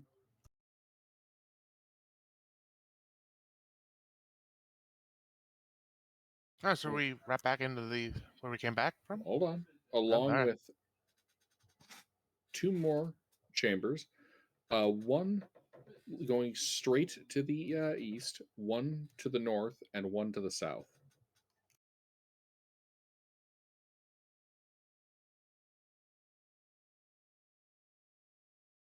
Yeah, let's go south.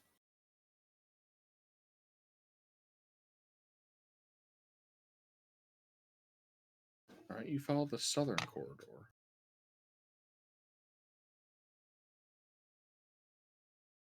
In here, you can see 2 petrified giants. However, unlike the others that you have seen, these 2 aren't caught in daily activities. One of them looks like they're battling an empty space of air, and the second, you can see, has a lance, 3 of them, jutting out of its chest. Oh, that looks like it hurts. Or I shouldn't say a lance, it's really more of a large spear, like a pike. I mean, it still hurts. At some point, getting stabbed is still getting stabbed. Mm-hmm.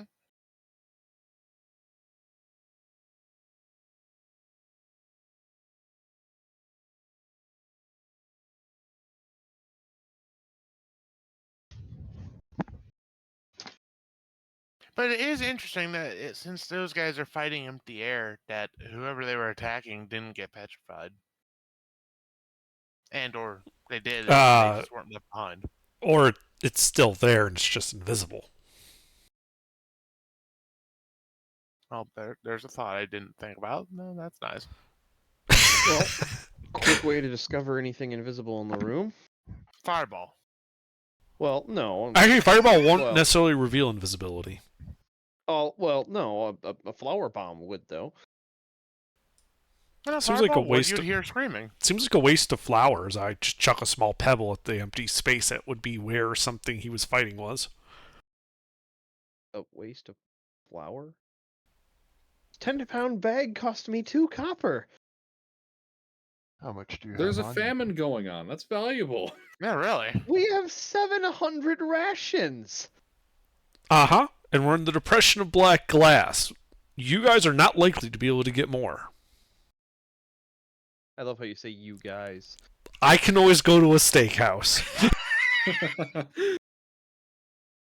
When the fucking adventuring party is starving, the wizard always has a full belly because he keeps going to the steakhouse.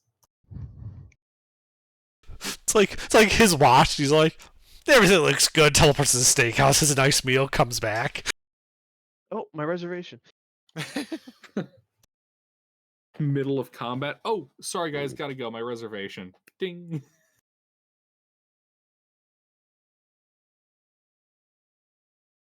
All right, you throw your pebble. Yeah. It hits the wall. I mean, you could have missed.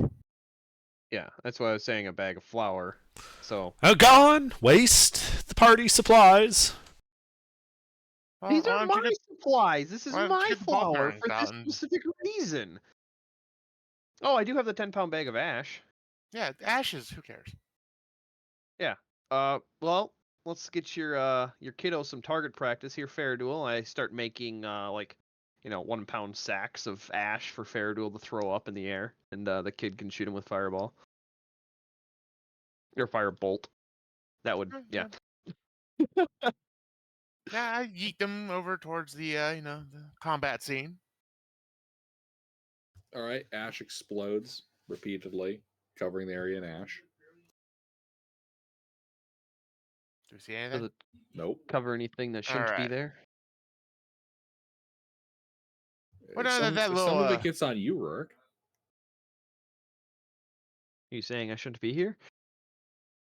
I'm saying you shouldn't be standing so far downrange. I was the one passing him to Faraduel.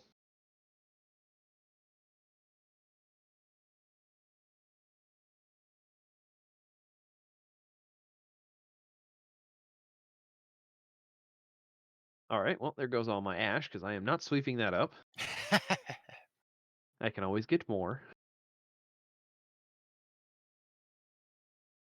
Make the kids do it.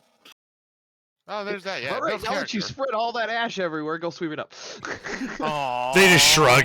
Prestidigitation, prestidigitation, prestidigitation. The children Oh begin. shit, I needed it!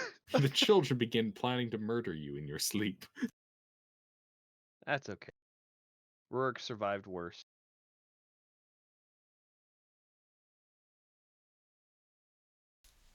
The plan involves telling me that you burned down the steakhouse.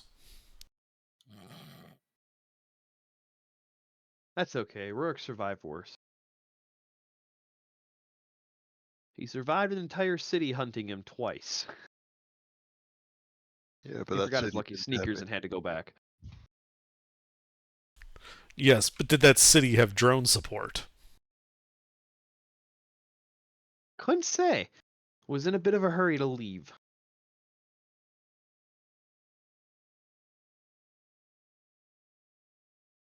Anyway. Indeed. All right, well, let's investigate the room a little more thoroughly.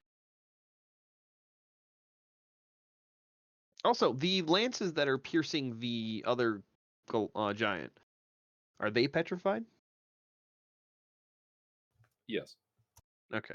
So the weapons of whoever was fighting these guys is not immune to the petrification.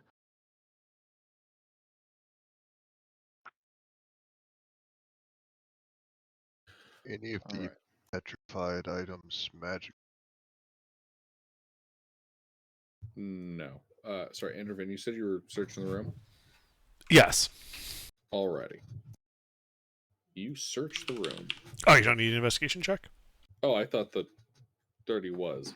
Nope. Yeah, roll. That was a different room. Alrighty, you go poking around.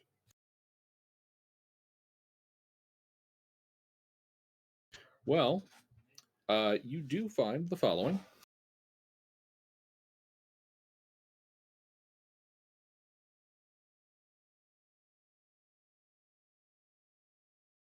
Oh, great, he's got groupies.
A lot of ingots.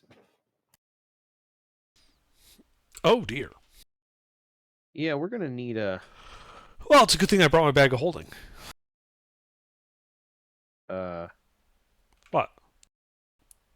These are That's more. how heavy One are the pound ingots? Like each ingot, how much? Each one of those is a trade item.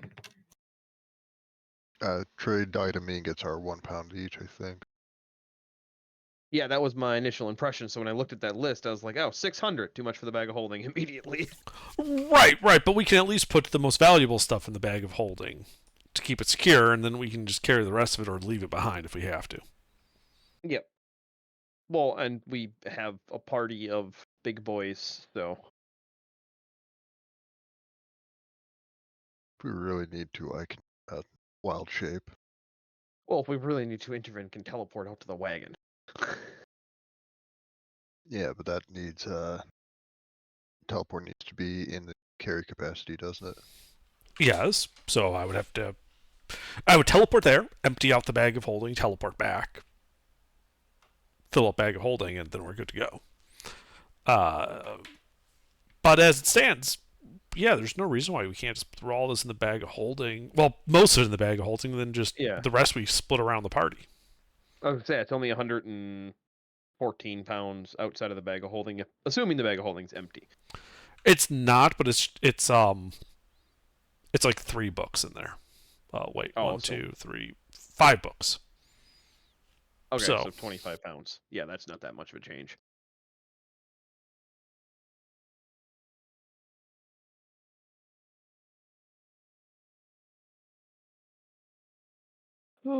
So yeah, adamantine, platinum in there, bronze, and then fill copper and.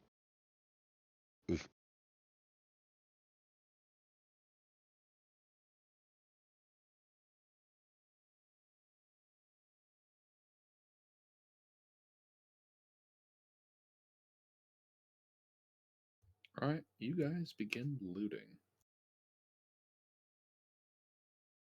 And as you're doing so, the ash, the big old furnace, begins to quiver and move.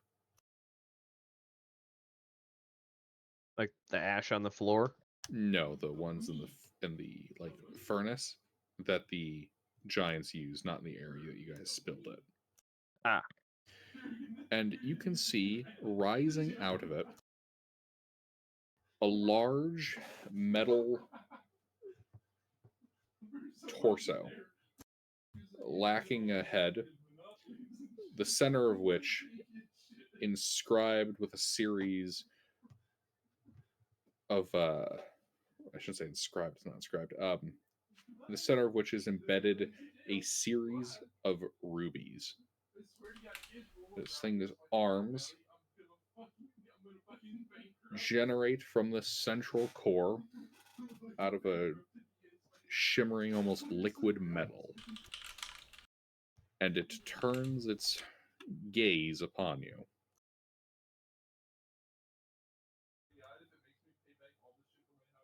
You should roll a niche. Let's get ready to rumble. Does somebody have 139 pounds free of inventory space? Oh, I got that. Okay, Yeah. you have 139 copper ingots. I can give you an extra backpack to carry them in.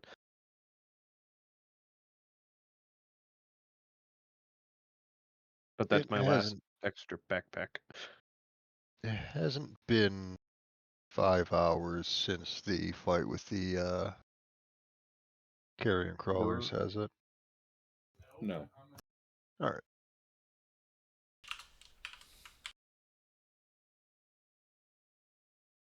Are we all rolling an ish?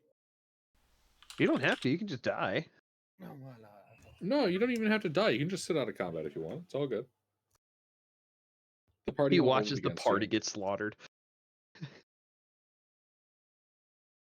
Boy, Yeah, I wish we could get heals. I make That'd sure be that so the nice last right party now. member, it's like, yeah, it just starts doing like 1 point of damage to the last remaining party member. Just keeps kicking him while he's down. Rourke? Distance to new friend. Distance to new friend. 15 feet. I do not like that. Action move, or not action move. Normal move, bonus action move, 50 feet. Get me far away, please. All right. You start hauling ass away, and it's going to take a swing at you. From 15 feet away? Okay. Yep. You can see that it's like shimmering liquid metal arms just kind of lash out after you. Yep. He just wants a hug. Missing you entirely. Uh-huh. All right. So where does 50 feet away put me? Let's see. 10, 20, 30. Well, 40 feet gets you back out in the corridor. So with 50, you could be around a corner to the southeast or around a shallower corner to the north. Well, I'd like to maintain line of sight. Okay, so shallow corner to the north. Yes, line of sight with no cover for the target, because I'm going to shoot it. Yep. Shallow corner to the north. All right. Breaking out the longbow.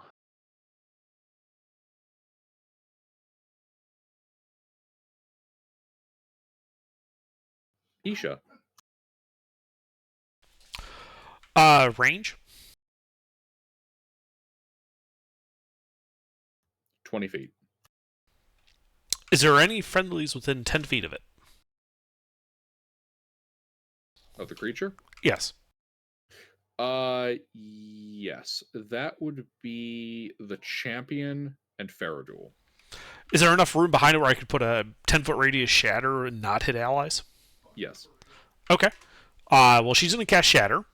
And if it's made of inorganic material, such as stone, crystal, or metal, it has disadvantage on the con save. Also, All right. I'm guessing a 16 didn't hit because you never said, and you just said Isha. Oh my god, I'm terribly sorry. A 16 does not hit.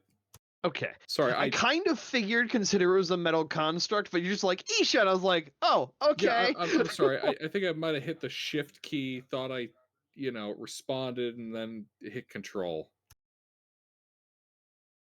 Tend to pick up and lift the finger down every time sorry about that. Yeah, that does not hit though. All right. Yeah, Isha. All right, so the save.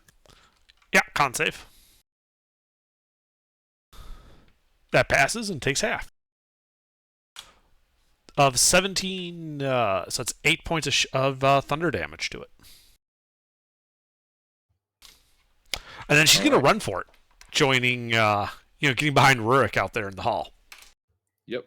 You hear this thing reverberating after that.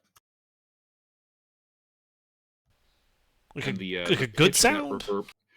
The pitch of the reverberation is building. Okay. I would say no, it does not sound like a good sound. All right.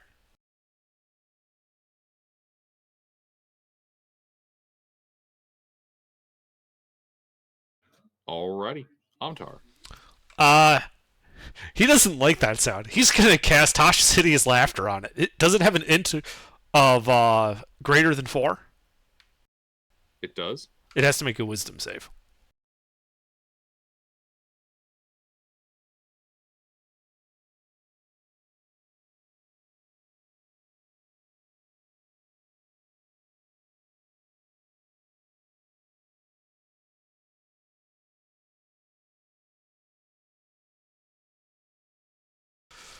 Well, it unfortunately succeeds. And then he's going to run for it, getting behind Isha, out in the hall. In fact, he's like breaking line of sight with Isha.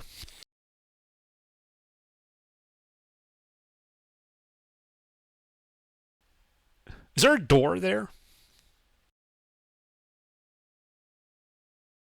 No. Okay. That's all he's got. All right. Faradul.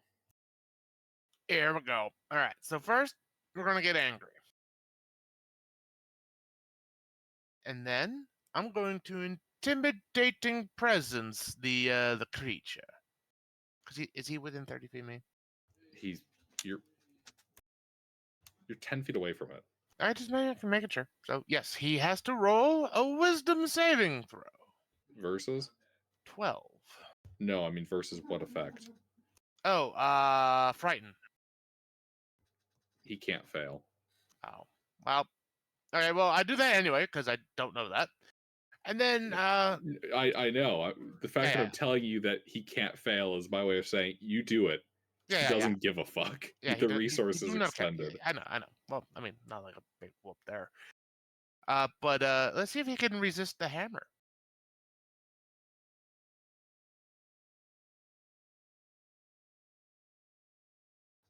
Three hits. Excellent.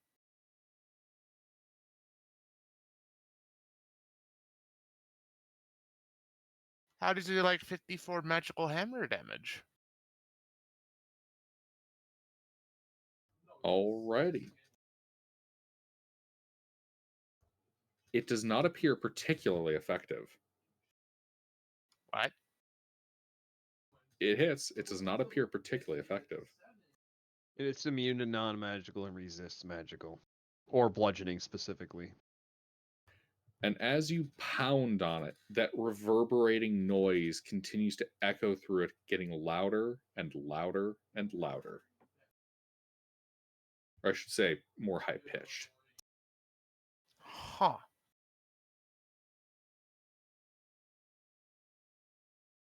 All right. Well, I mean, that's the end of my turn. All right. Varric.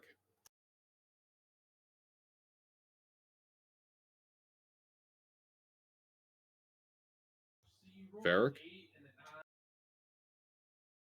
Mister. Okay. Quick question. Is the sound coming from the monster or from the area around it? From the monster.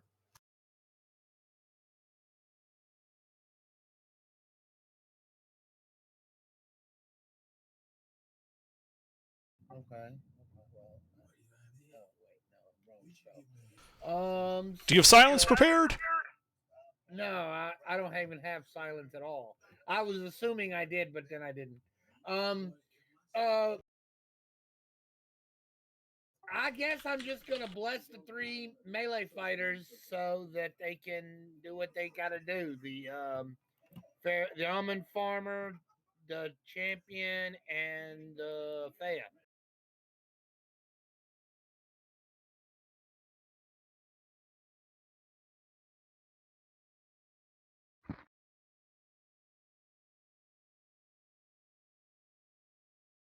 Alrighty. Yeah. Are you hanging out in here? No, I'm gonna move out of the room after I bless them. Alright, movement speed. My movement speed is 50 feet. I go where I want. Oh, 10, 20, 30, 40. Alright, yeah, you're out over like past Rurik. Yeah. Alrighty. Intervene. I cast Banish on it. Charisma save.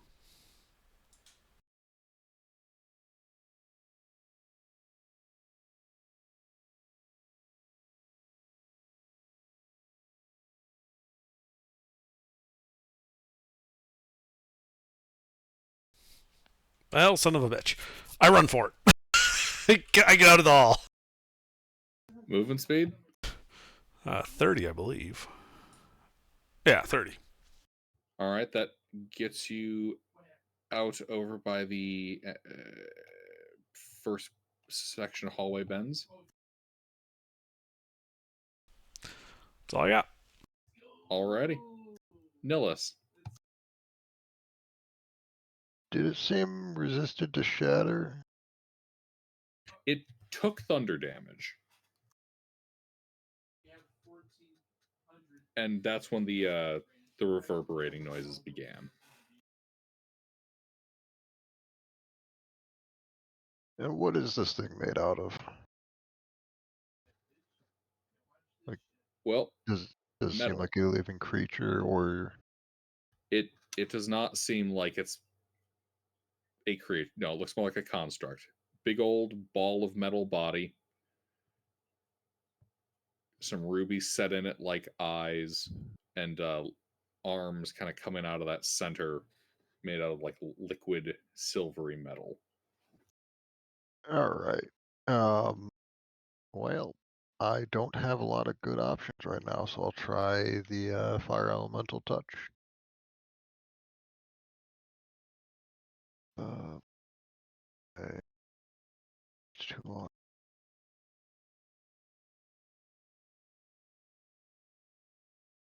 19 and 24 to hit. 2 hits.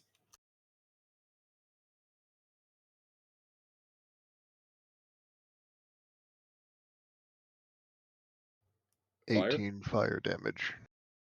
All right. You see some of the damage dealt to it by shatter weld themselves shut. Mm. Mm. Okay. That's gonna be it for me. You backing up at all or holding position? I'm holding position.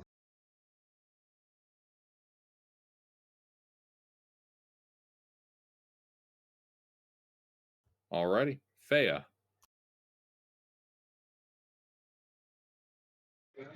All right. I sincerely hope it was the resistance to bludgeoning and not going to be immune to non-magical slashing. Because I'm gonna get mad, run up to it, and slash it.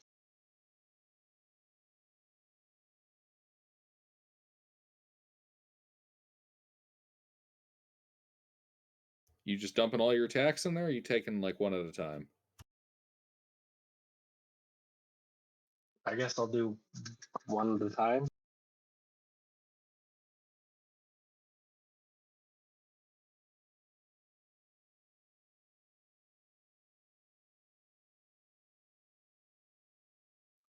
I doubt that hits.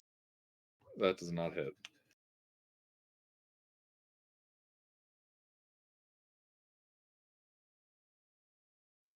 I have a rule where it's a one if lucky. Uh-huh.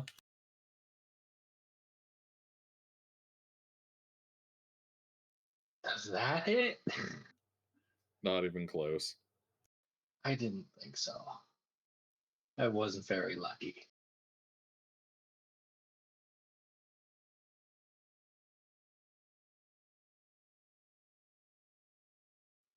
Well, that's it. Okay. You're just hanging out right in front of it?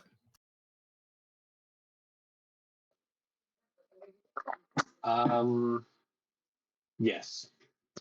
Okay. This thing.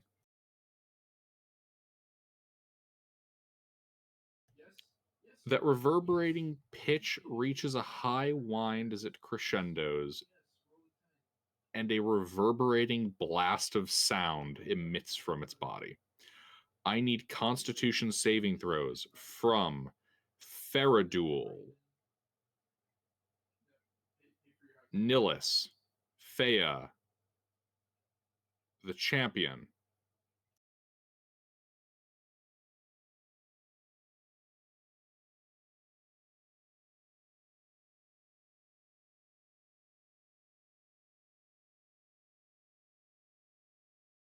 What was that? Your Constitution saving throw, Faradul?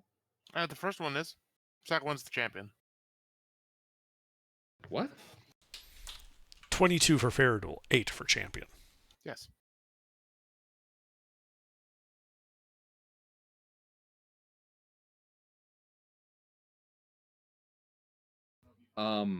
Your champion roll is incorrect. The champion has proficiency in its con save. It's a +6, not a +2.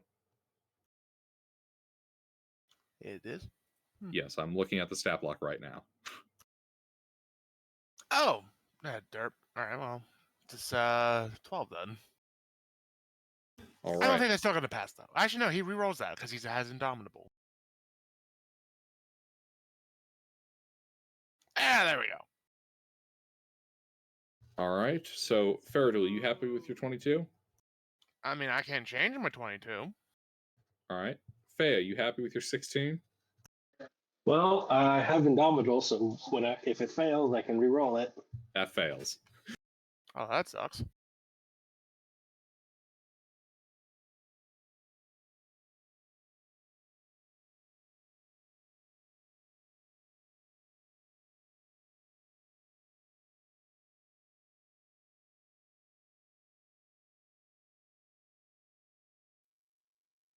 Well, I guess I'll use Lucky too.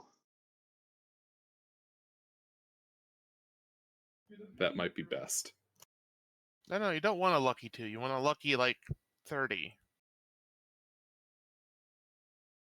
No, it's my second Lucky. I know. I'm trying to make a joke. Lucky 2 2 2 2 2 2. Hey, that's better. Hey. All right. So, Nils, you got anything you want to do with that? Nope. All right. So, Faradul passes. Fea now passes. The champion fails. Nils fails. No, the champion passes. What'd he get? He got 25. Oh, I'm sorry. I missed the reroll. Yeah, he has Indomitable.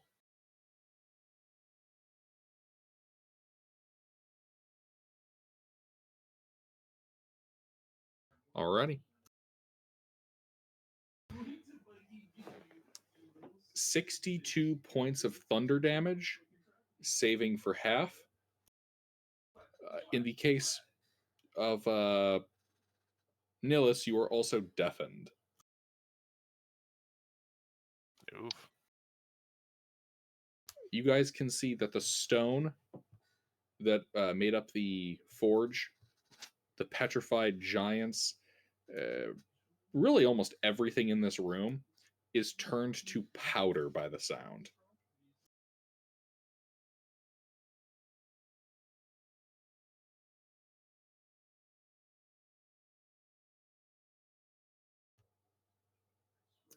That will be this thing's turn.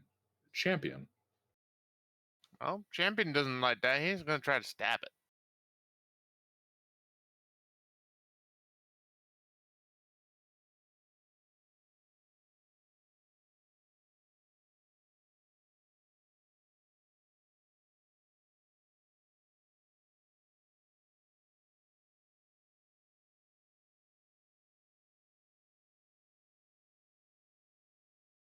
One hit?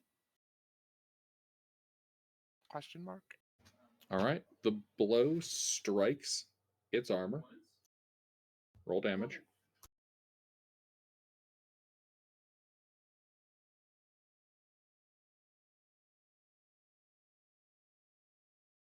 Leaving the surface unmarred. It is not affected by the mundane weapons you have struck it with. Ah. And then at the end of his turn, he holsters his sword, or sheathes his sword, I should say, and then he get ready to punch it with the gauntlets I never took back from him yet.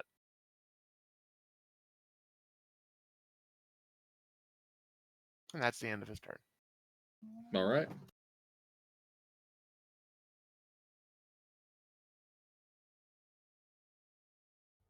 Rourke. Well, I'm gonna shoot it. Seems like a reasonable course of action.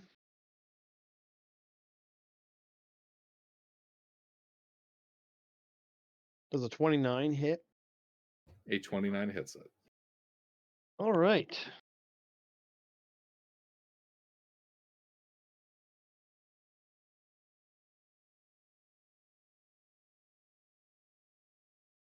Is it struck with 24 points of magic? Actually, no, I can reroll that too. Plus 26 points of magical piercing damage.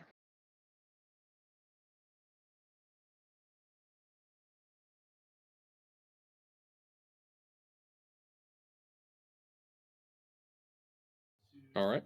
It resists it, but it does take the damage. That's it. All right. Isha. Isha's gonna poke her head out, and can she still fit a shatter behind it and hit it without hitting allies? Yes. Con save then, as she does so. It has disadvantage because it's immaterial. Or inorganic.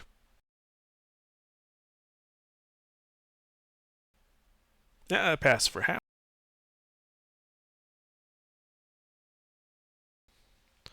And so it takes 7 points of thunder damage. And she ducks back. Mm-hmm.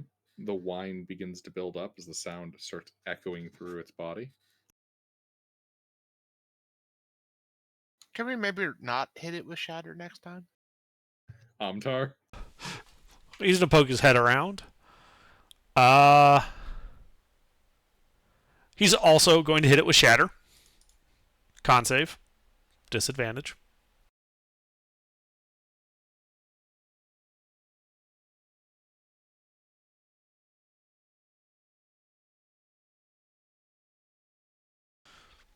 It takes 7 more points of thunder damage. Same dice too, just slightly different order. And the he echoing ducks back around sound builds up even more. Can we stop hitting it with shatter? Yeah, we can. Yeah, thunder damage is what's triggering that AoE. Fire damage heals it, thunder damage makes it go boom. I mean, bludgeoning damage also increased the sound, right? I don't know. We haven't really had a test there. We Test did. that. It got a little louder, but it was already. That's it for Amtar after he ducks back. Faradul. Hammer time.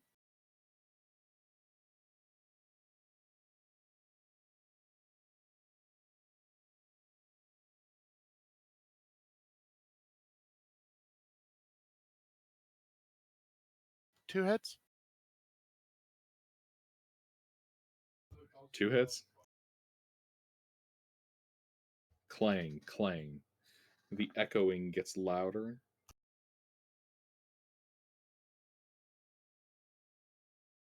That's the end of my turn.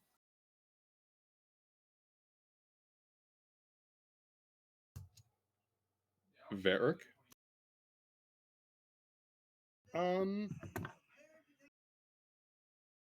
Is the thing still fucking with the people? Yes. Y'all all conscious? Yeah, we're all conscious. Nillis is fucked up though. Then then I say Nillis is no longer fucked up. Oh, don't heal me. I'm wild shape. Oh, okay, never mind.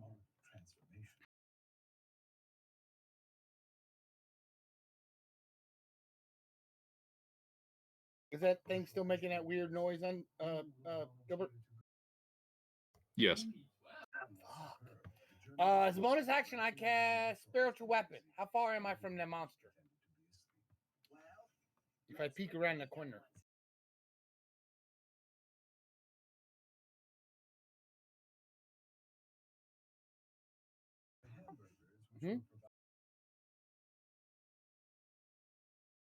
I'm sorry, person. Brother was shouting in the background. Some kind of Marine Corps If I peek goofiness. around the corner, how far would I be from the monster? All right, you peek around the corner. 10, 20, 30, 40, 50, 60 feet away from it. Oh, good. Then as a bonus action, Spiritual Weapon, 60 feet, right beside the thing. And then I'm going to whack it as a bonus action. But it is using a spell slot.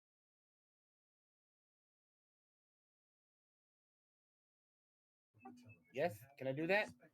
You're doing what? I am creating a spiritual weapon Okay. and smacking him with it. Okay.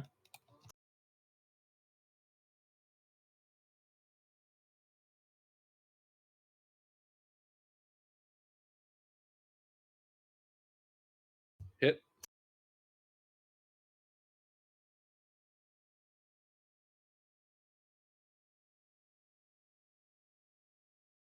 Ten points of radiant damage.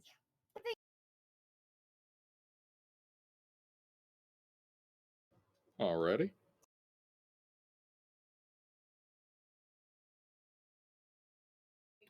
And Also, I don't think it's radiant damage. I think it's force damage. It is. It's force. Is it force? Okay. My mistake. All good. Did it do damage to it? Yes. Okay, good. Does it get louder? Huh? No. Just check and see if it got louder. Oh, force damage. Yeah. And I think I'm going to and that's all I can do because I'm not going in that room. So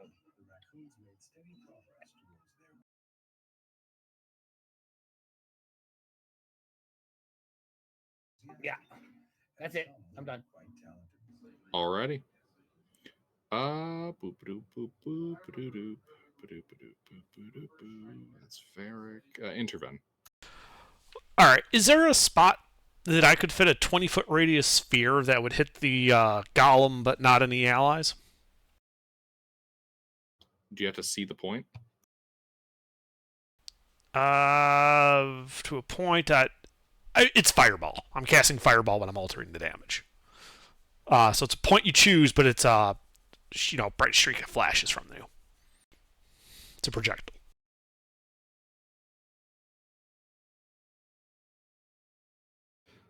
There is not a point available that would not hit party members in melee.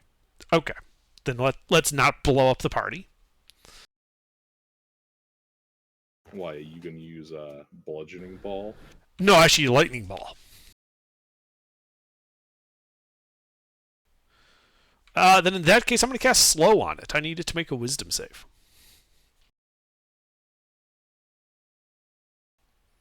As I duck back around the corner.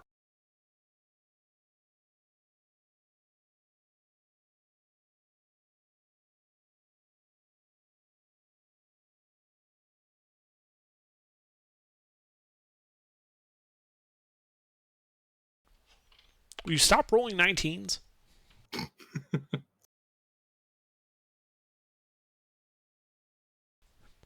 That's it. That's all I got. Alrighty. Nillis. I'm going to back up How far? 40 feet. Alrighty. Actually, how far can I get, well, staying in a line of sight with this guy?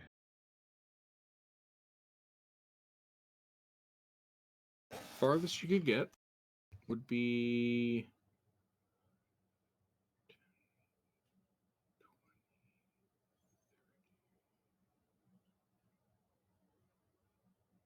40 feet away. Alright. Then I will get to that 40 feet. Drop Wild Shape as a bonus action. And is there a spot I can cast Ice Knife without hitting friendlies with the explosion? 5-foot radius. Yes. It is big enough that you could do that. Alright, I will do that. And I will upcast it to 2nd level. So that is a ranged attack.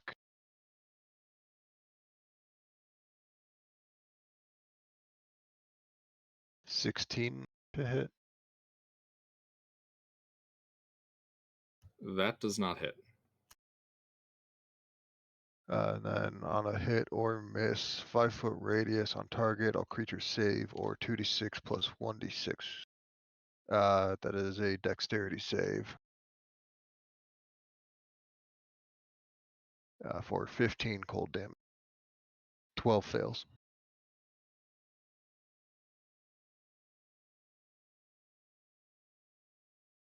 All right. You hit it with the cold blast from Ice Knife. You can see frost crystallize on the surface of it. And the side of the kind of caught that liquid metal arm, you can see it respond negatively to it. Looks like the cold damage was a bit more effective than you might have expected otherwise. All right. You see a section of the metal plate kind of buckle. I'll just yell to the other mages, use ice if you have it. That's it for me.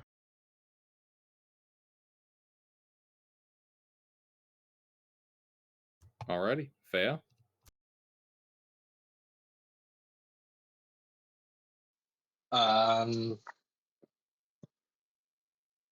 Could I grapple it and then make it fall prone?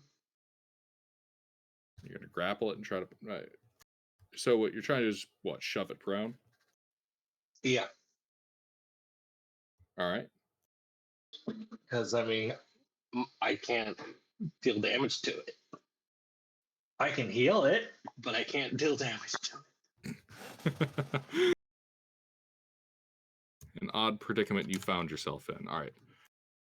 So you grappling and then trying to shove it, or are you just shoving it?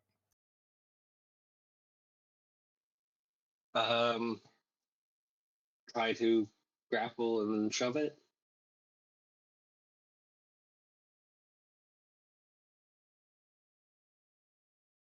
What's your size category? Yes. Like, I'll be big. Okay, you're making yourself a large creature. Yes. What's his size category?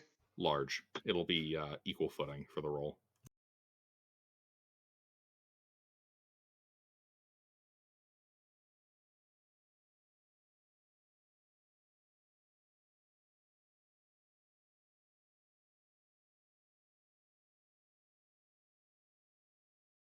All right, you grab it.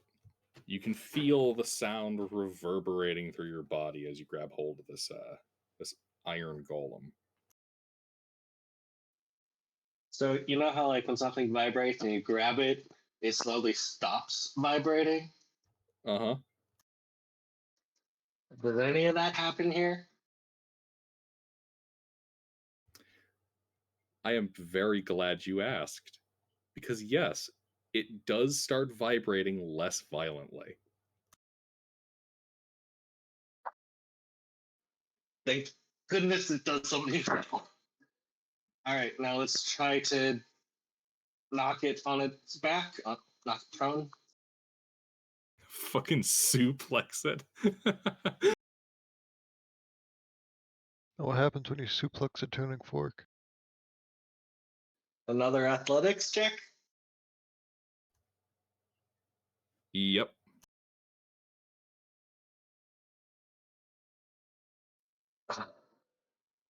It resists your attempt to knock it on the ground.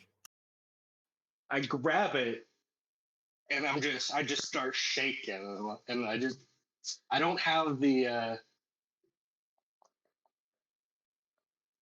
balance to knock it off just yet. Indeed.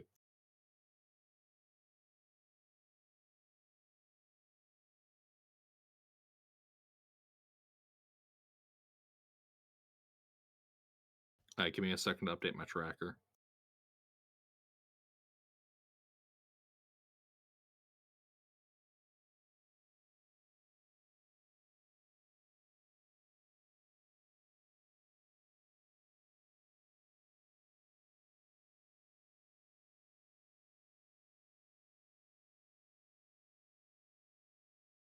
Alrighty.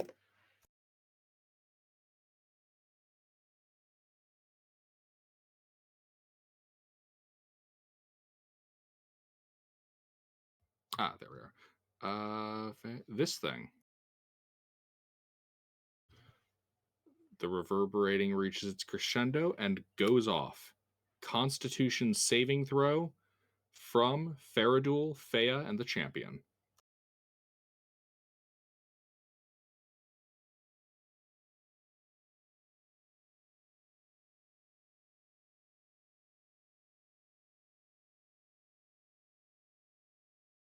Well, I guess I gotta use my last lucky.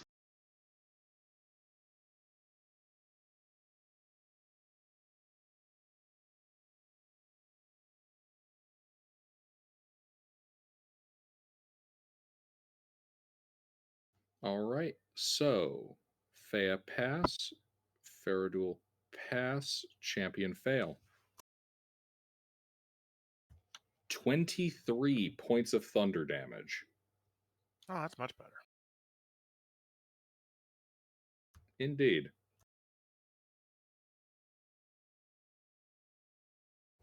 It would seem, Fea, that as that blast goes off, you kind of feel it in your gut.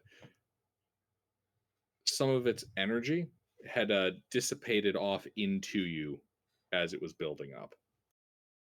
Thus, the output was lessened. Very glad. Yes.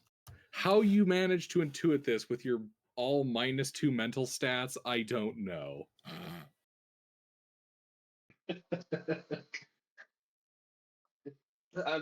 Smart wizard, rub off on me. Smart wizard brain rub.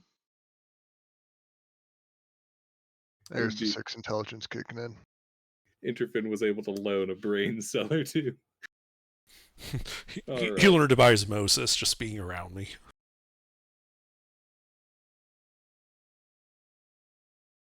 So that's this thing.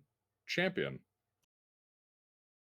Well, since he doesn't really have any other better ideas, he's going to do what Fea did, just kind of grapple the damn thing and try to help Fea, pull it down to the ground.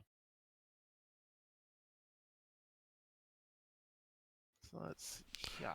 You know you can shove prone. You don't need to grapple first.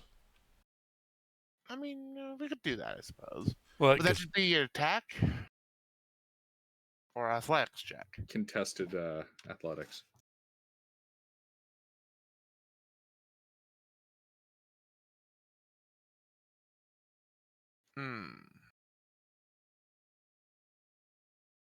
Yeah. That one would have been much better. Sadly, there is a bit of a size difference. Yeah.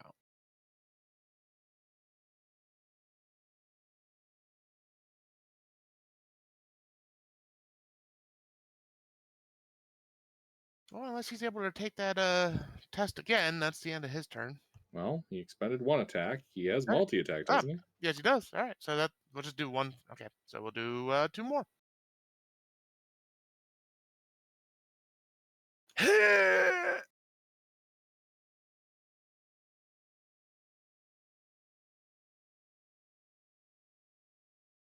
He's gonna roll 20, isn't he?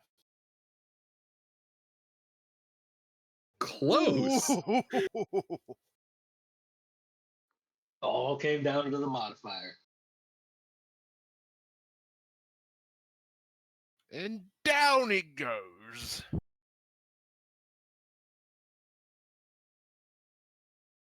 Actually, it wasn't even the modifier it came down to. It was the proficiency bonus from athletics. This thing is using raw strength. Faradul, the champion, is using technique. And strength. Yeah, well, yeah, and some of that too. All right, it's prone. Nice. And then he's gonna give it a little hand jab with the magical gauntlets. Uh-huh.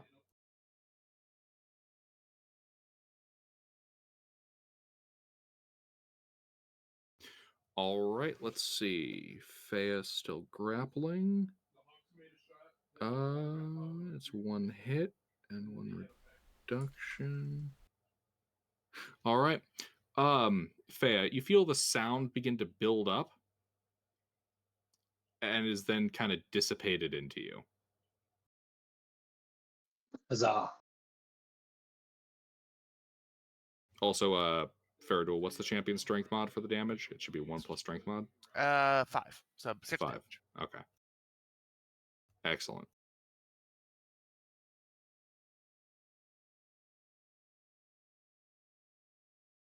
And then that'd be the end of the champion's turn. Yep, that's a champion. Rurik.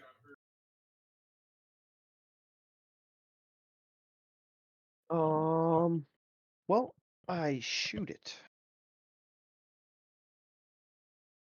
Bold play. Let's see how it worked out.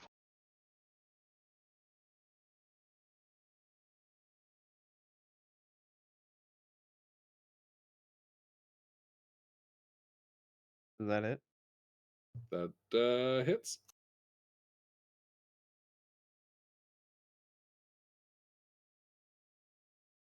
I reroll one of them ones.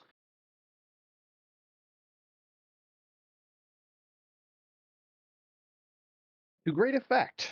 30 piercing. Indeed. Magical. Yep. It resists it, but it does take damage. That is it?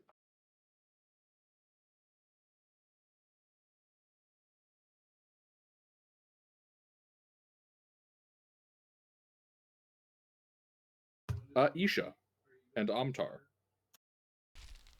All right, well, Isha's going to shoot a ray of frost at it since people were saying cold work. It's prone, right? It's prone.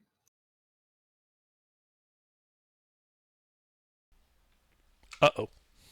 Friendly fire. Friendly. Roll D2. So, if I happen to powder and miss the hit the golem, what would happen? Would it auto hit? Like it's auto hitting one of us? I could not clearly hear what that was. So if I were to use Cloud Rune, so that instead of hitting one of us, it hits the golem, would that work? Would that hit? Let me check the wording. One moment. That's actually kind of an interesting question. Let's find out. Cloud Rune. Redirect, right? The chosen creature becomes the target for the attack using the same roll. So you would target the golem again for the nat 1, which would just repeat this process. He's created an infinite loop glitch. It never ends. Not quite. You see. Yeah, I know. He only gets one reaction. Right.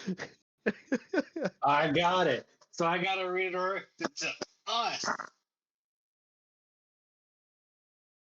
Okay, who are you redirecting it to in the party? No, it would only be a 50-50 chance, because, right? If I redirected it to one person, then it'd be 50 golem, 50 other person. No, it's nat 1. No. So it would automatically hit the party member? Let's see. No, it would automatically miss the party member. Because the party member would then be the target, and thus it would be like if Under said, I shoot party member with the spell, and a nat 1 would mean that it would miss that party member. So then it would hit Hit the golem. the golem? Nope. All you're doing is preventing friendly fire, it sounds like. Correct. You could use this to avoid friendly fire.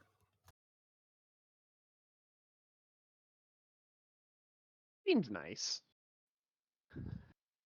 I mean, I suppose you could also make yourself the target, and then it would miss you. What was the spell again? Was it a cantrip? Ray of Frost. Feeble mind. Disintegrate. I mean, it shouldn't be too bad, right? No one's like... They're not terribly. It's Ray of No, Frost they're and you're a Goliath. That's true. Yeah, it's all fine. Well, somebody's taking 8 cold damage then. It sounds like Faye is taking 8 cold, halved because of cold resistance. Hooray!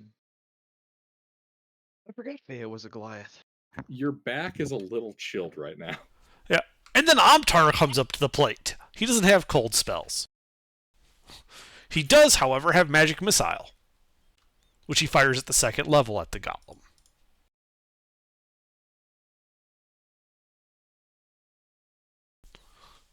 Pew. And then they both duck back around the corner. Alrighty, Golem takes the damage. Theraduel. All right. Well, I'm just gonna whack it with the hammer,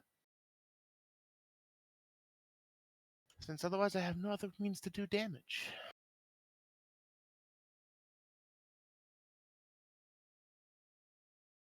You're hitting it with a what now? The hammer. Okay. And since it's prone, I get advantage.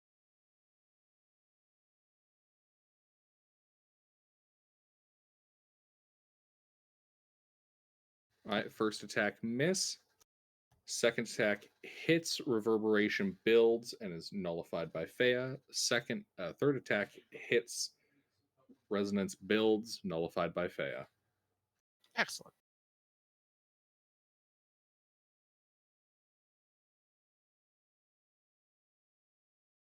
For a hearty 41 points of magical hammer damage.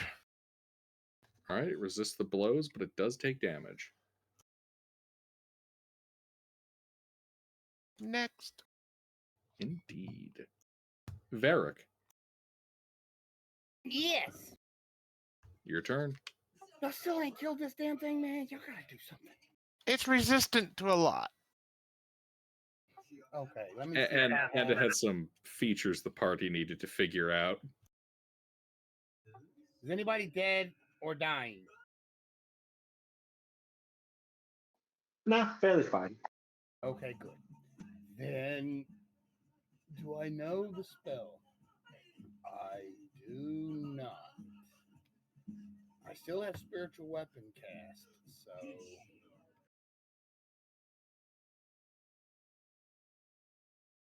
all right. So I'm gonna hit it with my spiritual weapon.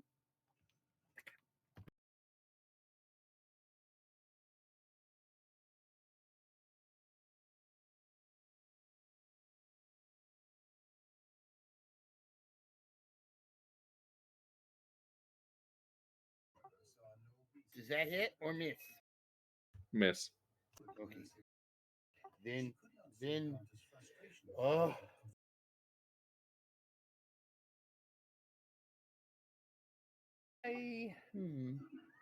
Then,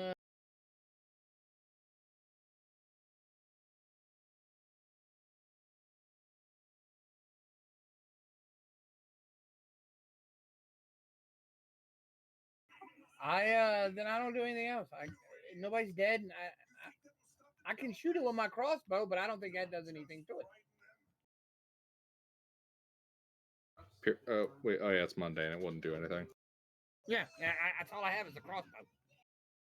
Okay. I mean, maybe I could guiding bolt it, but So you do anything else? no, I'm it. Intervene?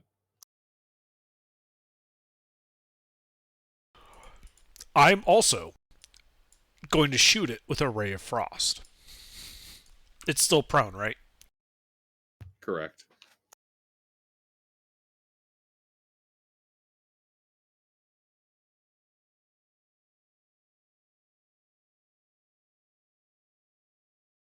I don't think they'll hit it. So I duck back around the corner. Alrighty. Nillis. I'm gonna use another ice knife. Same spot to not hit friendlies.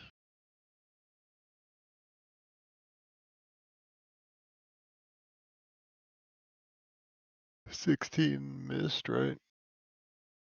16 misses. Deck save for 10 cold damage.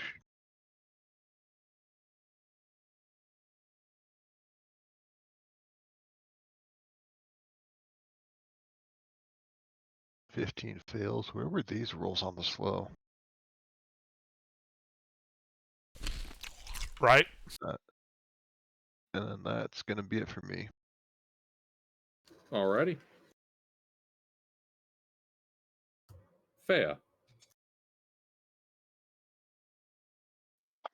Okay. So I'm still grappling him, right? Correct.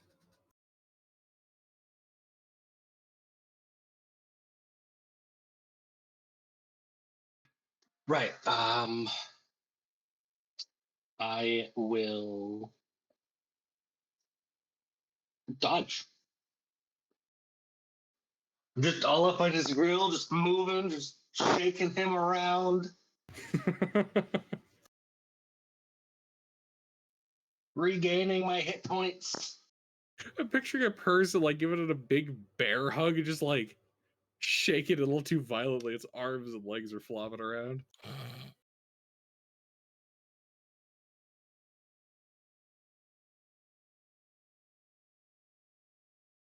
Well, my min roll's a 10, so I get 15 hit points back. Alrighty. That fully neutralizes one of the blasts you received. Fucking Fea. The unkillable. Anything else?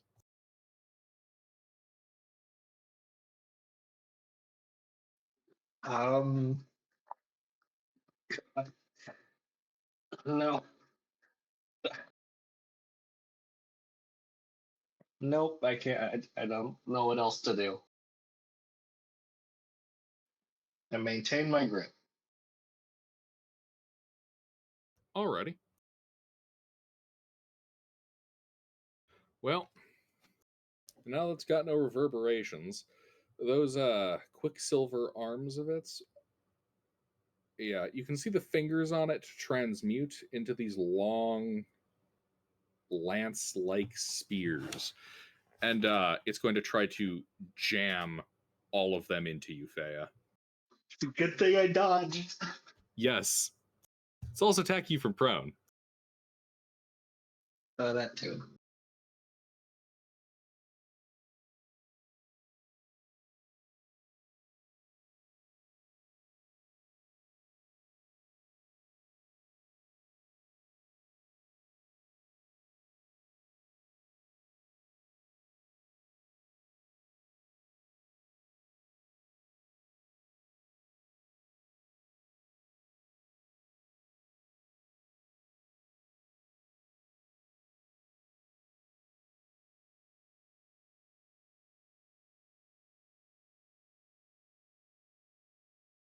Uh, 19, 20, 17, 21.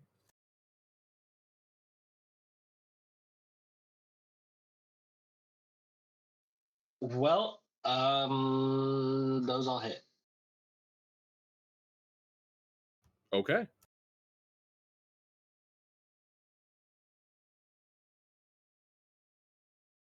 Yeah, he'd need to roll a 2 or a 1 to miss me.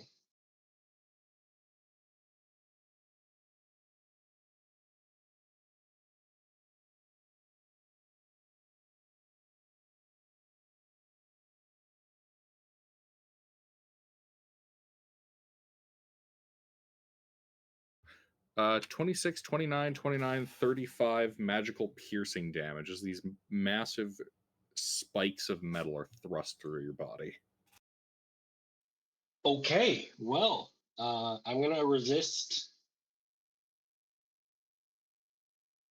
Use Stone's Endurance on the 35.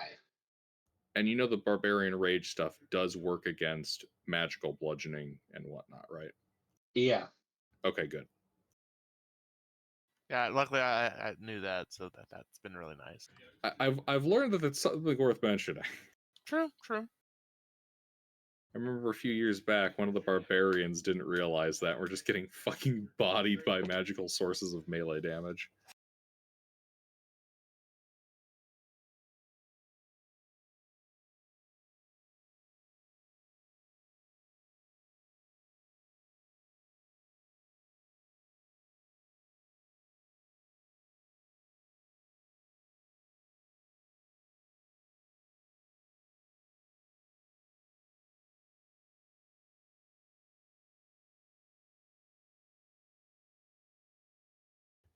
Alrighty. Well, I am bloodied, but I'm still pretty healthy. With your fucking regen, it'll just impale you and you'll clot all of your wounds. You'll be fine. No bleeding out issues. I mean, the action surge or the dodge dance gets less effective as the levels go higher. That is true. That is true. All right, that's this dude. Champion. He's gonna punch it.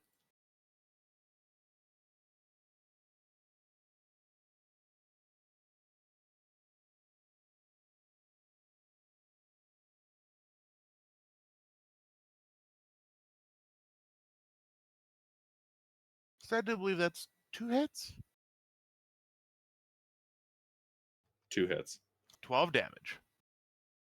12 Yep. magical fist damage. Yep, which it resists, and Fea neutralizes the thunder by having it grappled. Faraduel. Hammer damage. Well, at least we're going to see if we can make some connecting hits.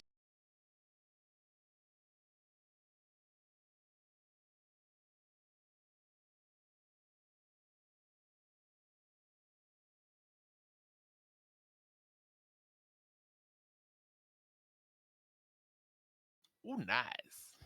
2 hits.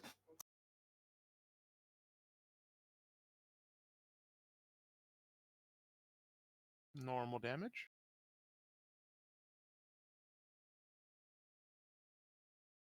Critical damage.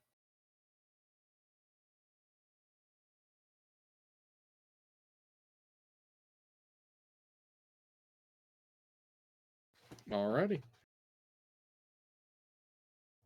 Reverberations are building and being cancelled. It is now bloodied, or I should say, dented.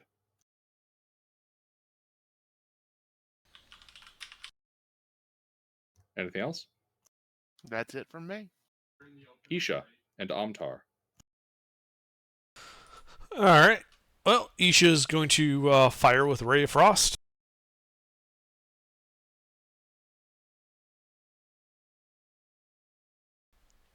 Aha.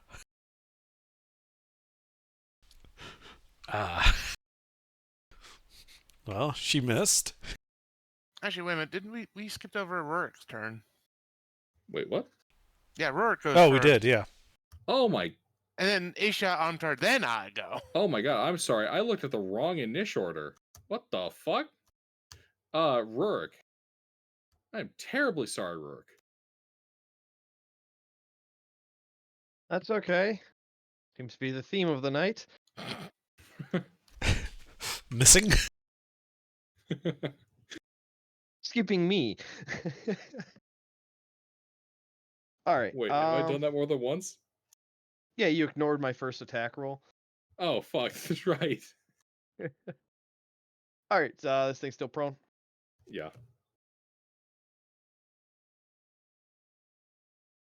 As Rurik's arrow and their spells race to the target midair.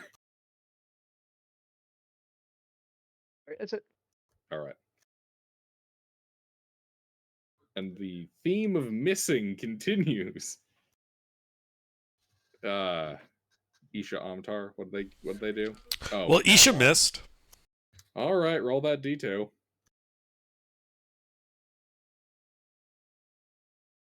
Well, that's gonna get good old Champion right in the bum. Champion takes 8 points of cold. Cold butt. And Amtar's going to do a second level magic missile into it. Into the golem. Pew. Alright, takes the full brunt of that. Yeah, and they duck back around the corner. Alrighty. Faraduel. I already went. Yep, because I'm a dumbass. Varric. Wait, what? Nothing, turn. it's your move. Okay. I'm gonna repeat. Is the thing anybody dead? Anybody bleeding out? I think Fea got hit a couple of times, right? Yes, no. Yeah, but Farrah can walk that off. Okay. I think. Okay. Then if nobody needs healing, I'm gonna hit it with my stick.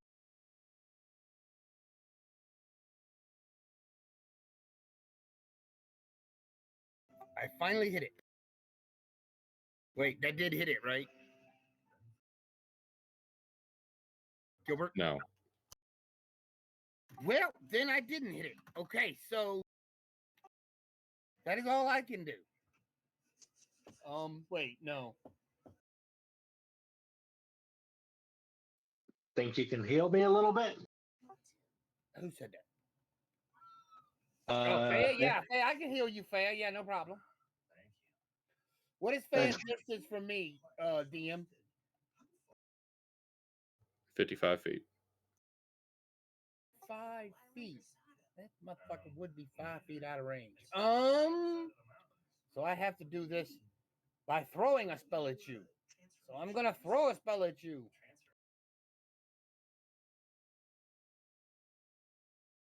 All right, roll a hit.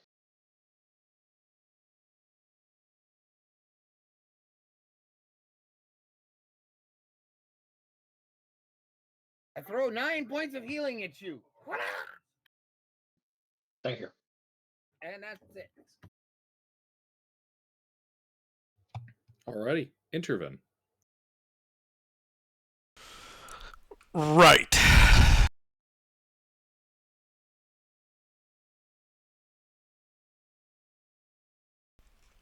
I'm going to cast slow on it again.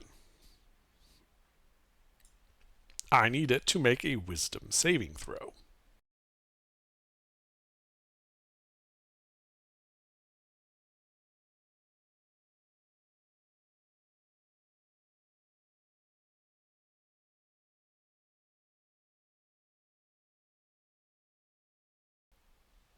I go back around the corner and go to the steakhouse. You see it's one of its quicksilver hands form an Uno reverse card. That's it for Intervene. Nillis. You back, Sleuth? Sleuth? Sleuth? Sleuth? Dun dun dun dun dun dun dun dun. Alright. Nillis dodges. Fair.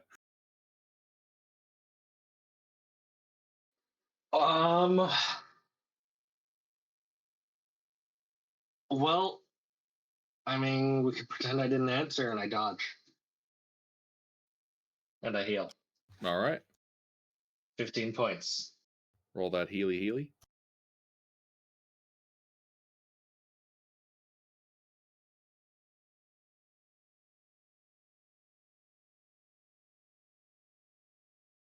Hey, I rolled the minimum.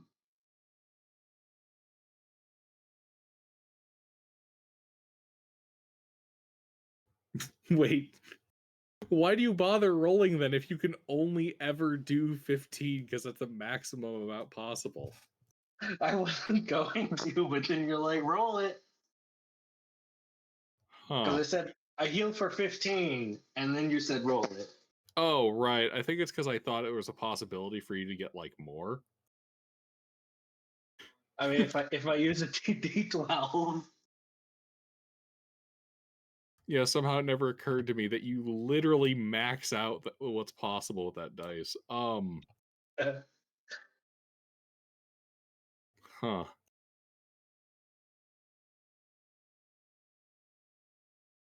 right. I wonder, can I action surge and dodge? Okay. No. Okay. All right. This thing is going to try to skewer the champion through the chest. Oh no. 2 hits.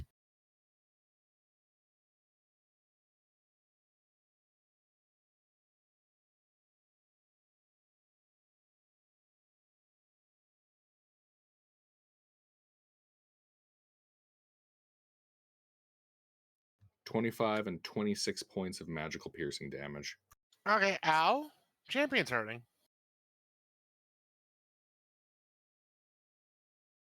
All right. Champion. Well, he doesn't like that, so he's going to disengage and then heal.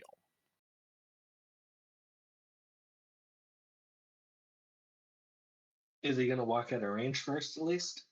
Well, yeah, that's disengage.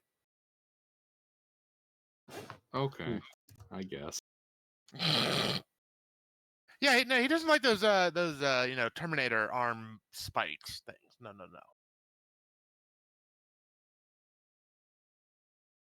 If this thing Oh, isn't they're dead, not quite Terminator armor spikes. Like it's producing these spears, jamming them in, and then they just kind of detach. Like Faya still has these massive, like spears sticking through her body. Yeah, but still, it's close.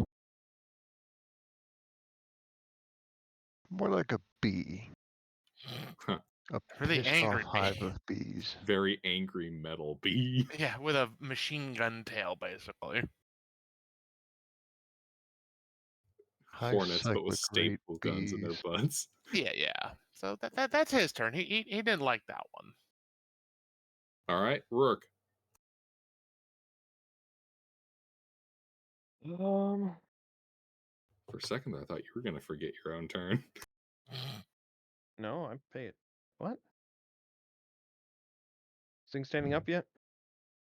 Nope, they're pinning it to the dirt. Maybe I should Makes us. lift it up on my next turn. It's making us ranged guys less effective. So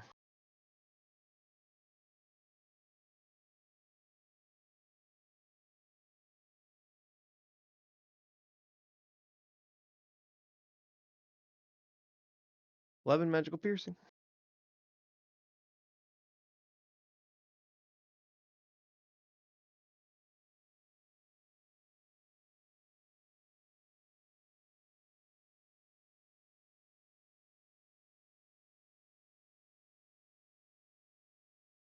Alrighty, it's getting more fucked up. Anything else? I have to aim to overcome, so I can't move. Fair enough. Isha Amtar. Well, Isha's gonna keep firing a ray of frost. Maybe she'll hit eventually.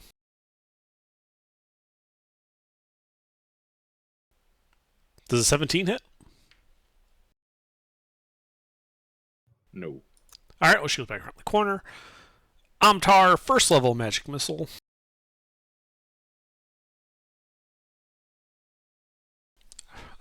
For 10 pew. Then he goes back around the corner. Dings him some more.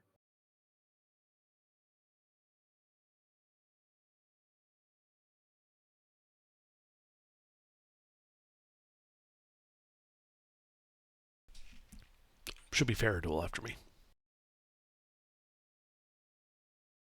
Indeed. Alrighty. Faradul.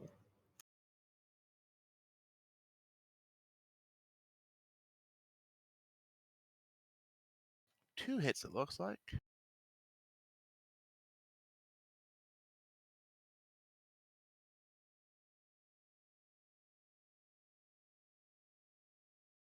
For meh damage.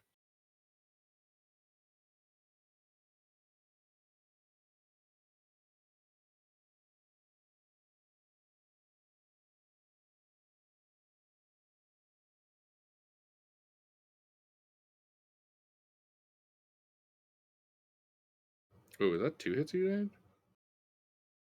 I thought so. No, 21. Oh, just okay. So then the 17 then. E. All right.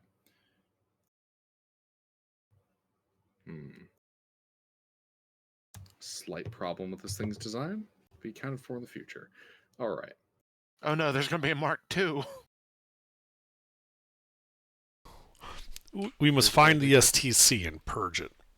Yes. All right. Varric. Is he dead yet? No. He's bloodied. How about Faya? How you doing, Faya? You skipped your last turn. Did you get hit? I did not get hit. Do you need any more healing, or are you doing well now?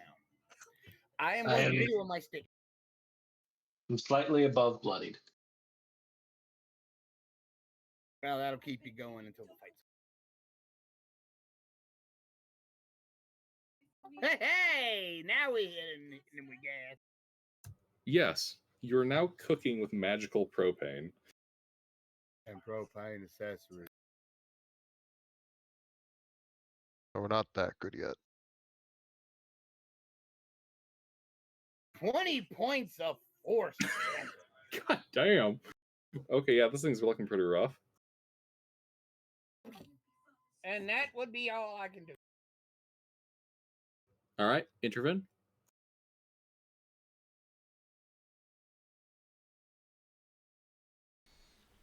Under. I heard you. I'm just deciding. Gotcha.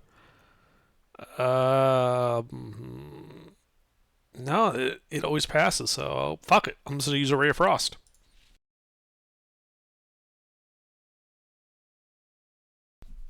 Is that it? That hits. The armor class is 19. Great. It takes 5 points of cold damage. Takes 10 points of cold damage and is near death. Wonderful. Back around the corner. Nillis. Ice knife again. The Wherever. fire elemental throws an ice knife. I dropped out of fire elemental after I left its melee. Ah, gotcha. That Well, Actually- someone's getting friendly fired. Who's getting the knife in the ass? Is it Fea or is it Faradul? I volunteer. Roll the D2. It's Faradul. Aye. 6 magical piercing. Then 2 cold to anyone who fails a dex save within a 5-foot radius. 16. 16 fails. The DC is 17. All right, it takes 4 points of cold damage. The metal buckles under Fea's grip,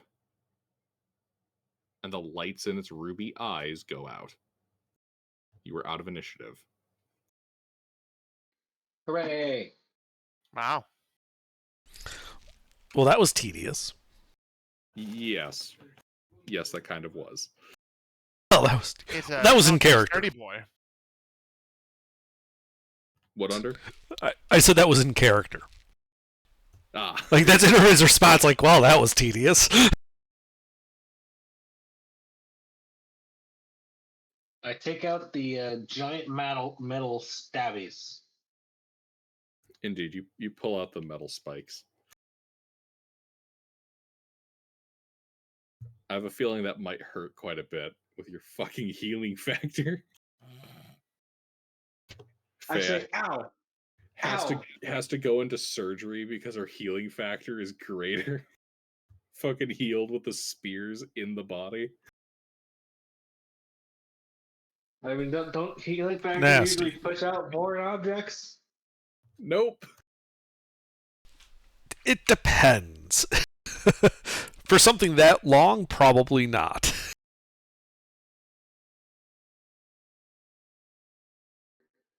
Well, Fea treats it like a splinter and just pulls it out.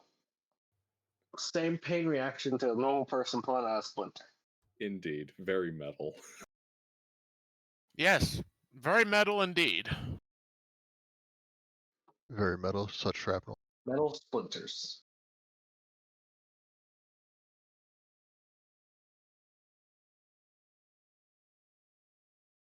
Yes, but you've crushed this abomination.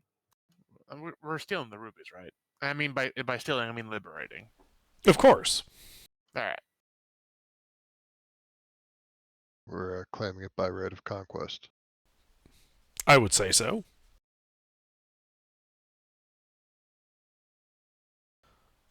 It certainly doesn't seem to be in any position to oppose that. No. Do we have any trouble, Gilbert, in retrieving the rubies? Do you want trouble? Well, it could be like stuck or something and require someone to pry them out. I heard the DM ask, do you want experience? I do like the sound of that. Yes, yes. Make some athletics checks, whoever's pulling that out. Oh, if it's athletics, it's probably Alright. me. I'm I joking. s- It's trivial. You're all good. Oh. Excellent. Like, do you want trouble? The thing resurrects. Shut up. No, no, no. If I'm gonna do that, it's not gonna resurrect. It's gonna activate its second form, Ah. Well, and that's isn't that when the just resurrection imprisoned with other steps? Catan comes out of it. I mean, that'd make a lot of sense. I summon a submarine.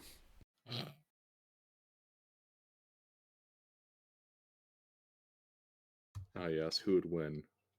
One Catan shard or a really angry European boat? How upgraded is the boat? Oh, it's like the Mark III Tiamat that we were using before. 50-50 then. 50-50 odds. Alrighty. But yeah, you have slain it and have acquired 7 100 gold piece rupees.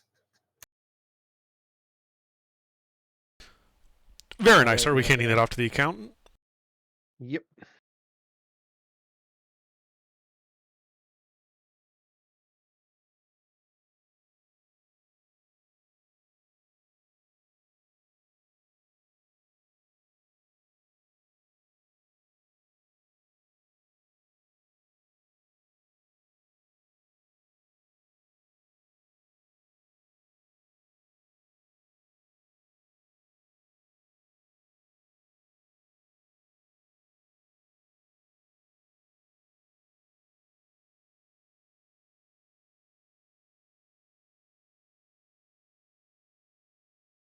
Hmm?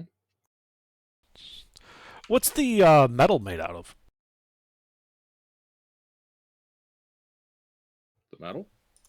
Yeah, what kind of metal is it? Give me a nature check. Nature for metal? Yeah, I suppose that's fair. Can I argue for Arcana? It's not really magical. Investigation. Nature, because it's a naturally occurring substance type thing. Right, but the nature of determining what type of metal it is would involve various investigations, like rubbing it on things to determine its hardness, checking for oxides, things like that. All right, we'll do investigation. Cool.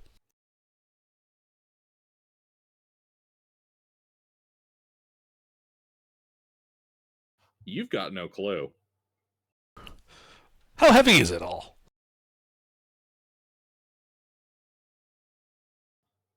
Heavy. Oh, I should correct my statement.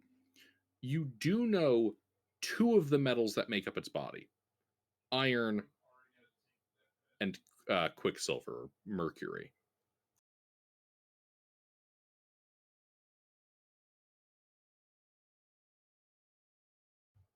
The third one you don't know. As for how heavy,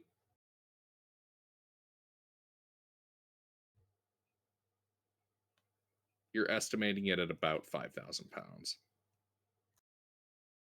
Maybe Rurik could help with the investigation of the third metal, being a dwarf. Would you like some help? It's a bit late.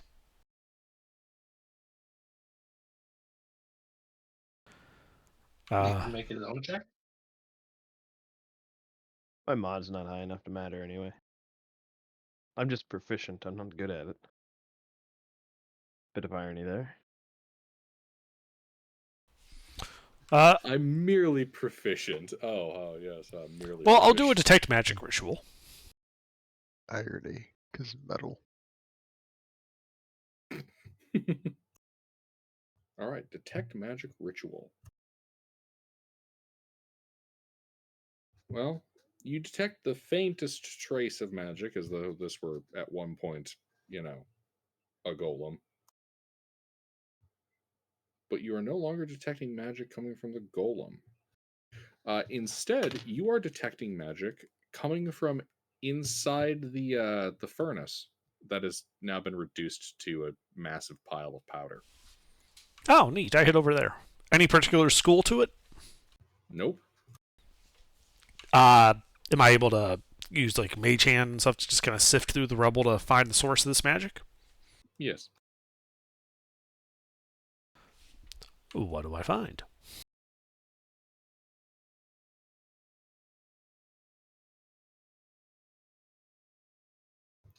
You find inside a this would be a 6-foot long staff composed of solid carved jade banded with bronze and adamantine.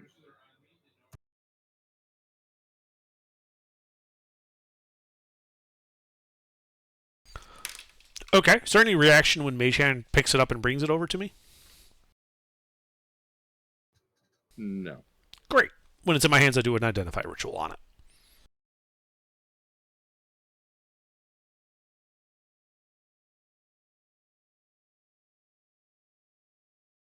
Does anyone mind if we sit down for a juice box while we're at it? Well, this will have been 20 minutes of me waving my arms around going whoa, low, low, so be my guest.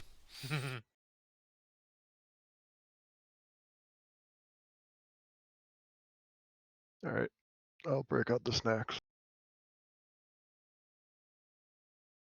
I mean, it would probably be a better idea to take a whole break, long snack break.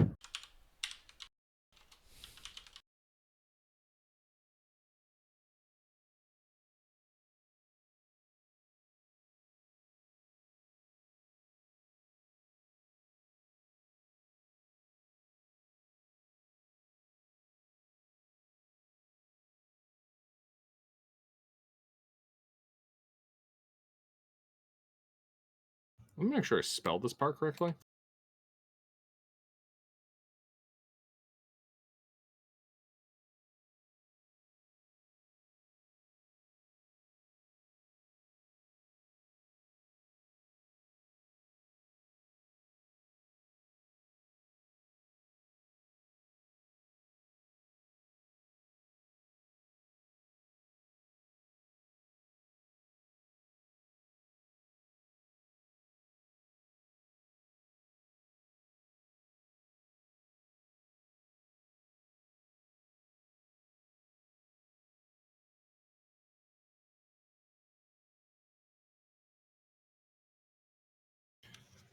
It is registering to you as the Staff of Eons Haft, a +1 quarterstaff.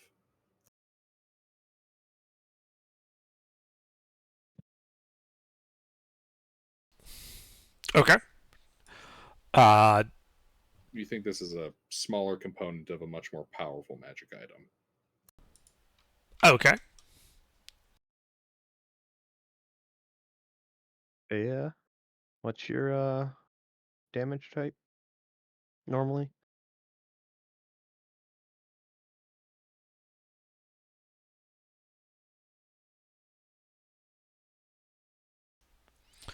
Uh, is there any of the martial characters who need like a magic weapon?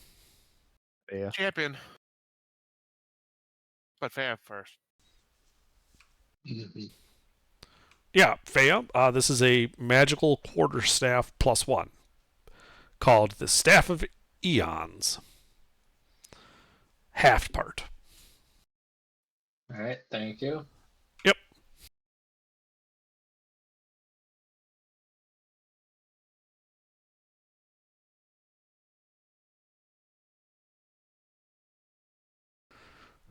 So now we got like 2.5 tons of this weird amalgam.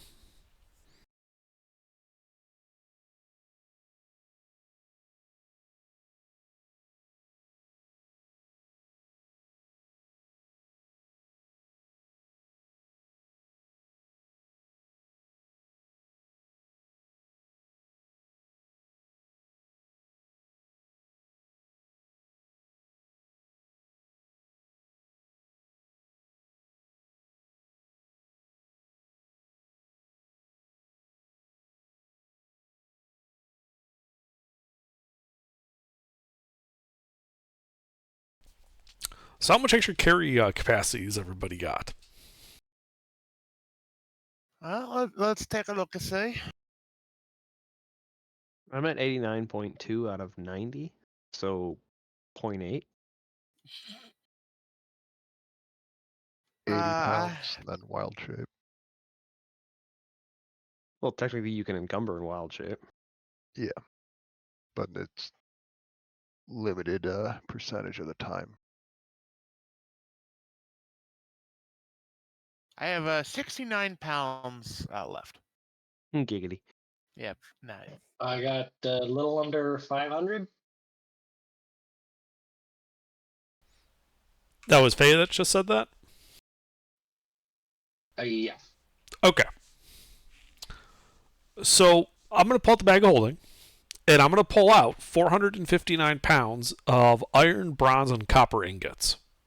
200 iron, 200 bronze, 59 copper ingots, and hand them to you.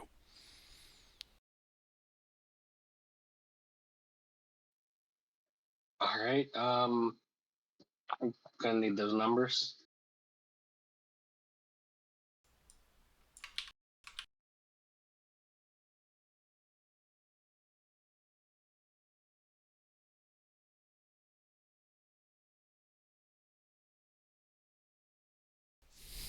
Apparently the bot took exception to that, but okay.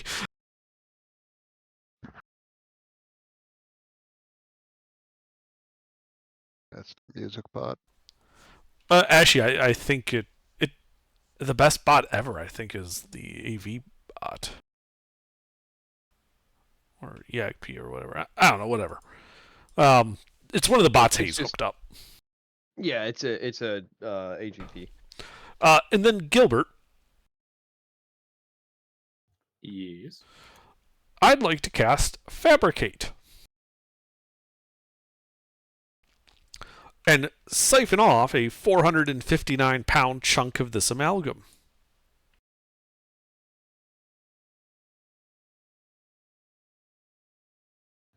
Okay. And then I'm going to stuff it in the bag of holding. You have like armor as tools, right?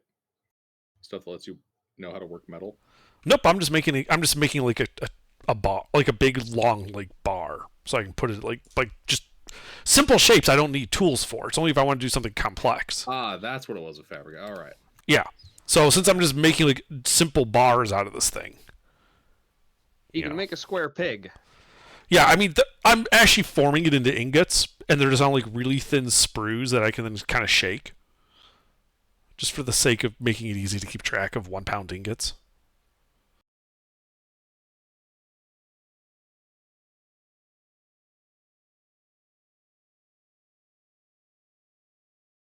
I'll say you could fabricate a like a litter, and the guys could carry it together. That's coming next. First, I'm securing some amount of it in the bag of holding. Mm-hmm.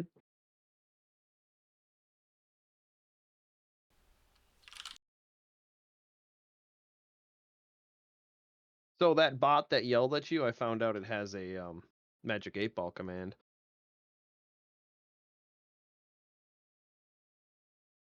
I'd say that's a pretty accurate one. It has been a pretty good day for you guys. You guys made a lot of money. Mm-hmm. Where did it go? All right. Now you said it was originally 5,000 pounds, right?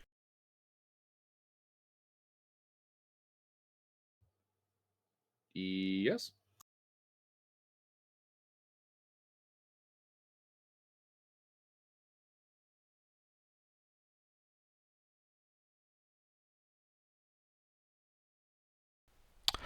Okay. So there's like 4,500 pounds of this, some odd pounds of this stuff left. What volume is that?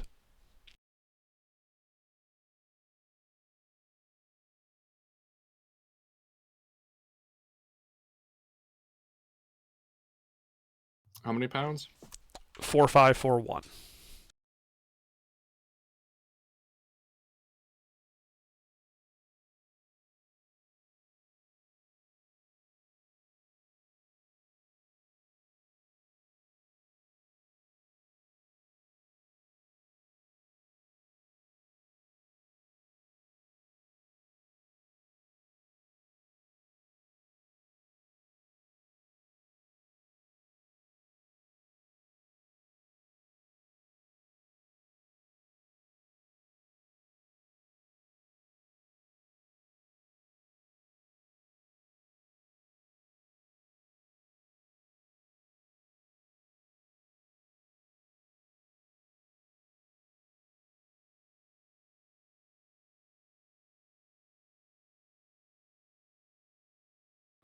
I'm gonna say it's about a foot by a foot by a foot.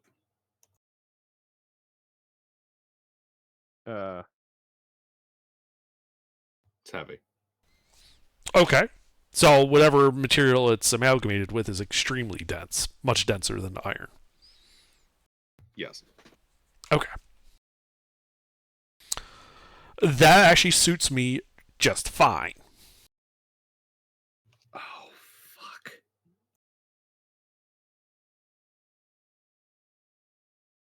Rod from God. No. Oh. I remember what you did to my werewolf in the other campaign. Dropped a fucking boulder on him. Helmet teleport, baby. I mean, yes, but technically that was an off-label use of teleport.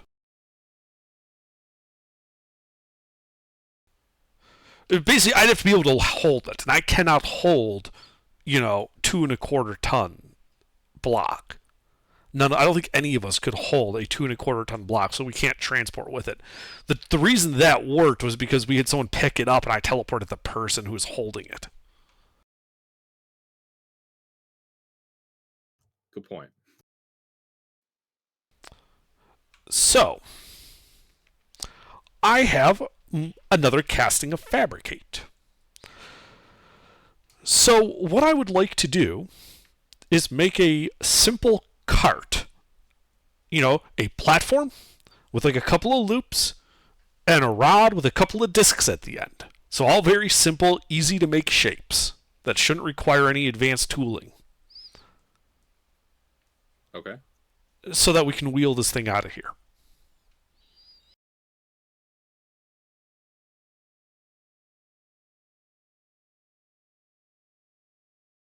You're using itself to move itself. Clever. Yeah, I'm gonna construct a small cart, like a small. I shouldn't call it a cart because a cart only has one axle. This is actually a wagon. It has two axles. But it's smaller than like normal wooden one would be because there's just not enough material to go around. Like a wagon. It's like the Red Rider wagon kids had when they were growing up. That's basically what I'm making out of this material. I don't like wagons. My father was killed by a wagon. Discovers incredibly fucking heavy material. Turns it to a wagon. I mean, we just turn it into a giant log and roll it. But you see, now if we find any more loot, we can put it on in this wagon and carry it out as well. Because our carry capacity is just about maxed out otherwise. Always be looting. Oh, efficiently looting. Yeah, I mean, what I'm making, Gilbert, is a not as nice, but effectively I am making this, which is just a bunch of simple shapes pinned together. Yeah.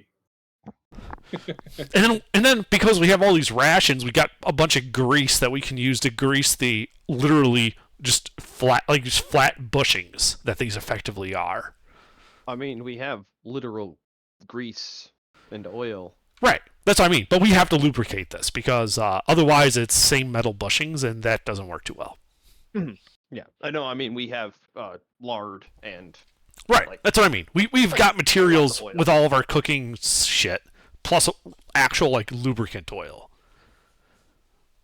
So now we have like, a heavy duty wagon. The heaviest of duties. I don't know. We might find tougher stuff. Yeah, fair. It's a wascally wagon. Yep.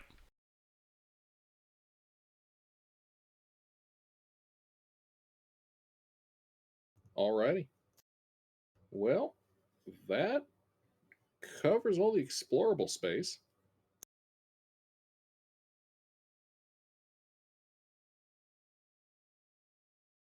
I think we had a stairway. Explored.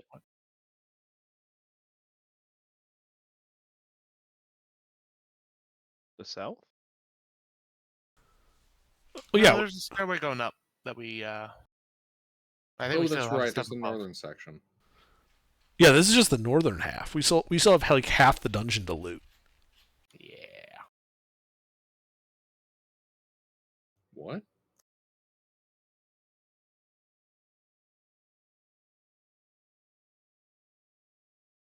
Maybe. I'm not entirely positive where we are on the map because we went swimming and then came out in another spot, and there was a bit where we were outside. Yep. Gilbert, can we get an updated map?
We're at the X.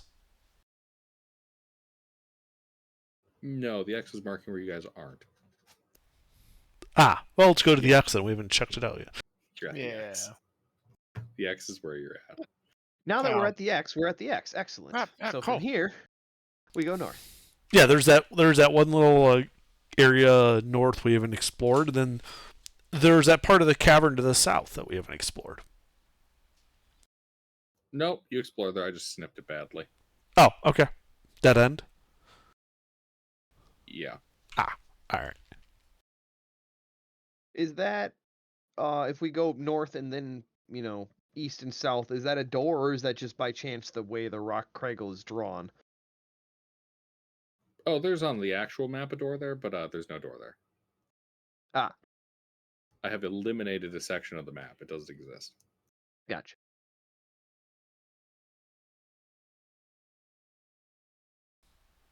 Oh, so that hallway directly north of us isn't actually there. No, that's there. Sorry. I was talking the adjacent part of the Y that we're in. There looks like there's a door at the end of the hall.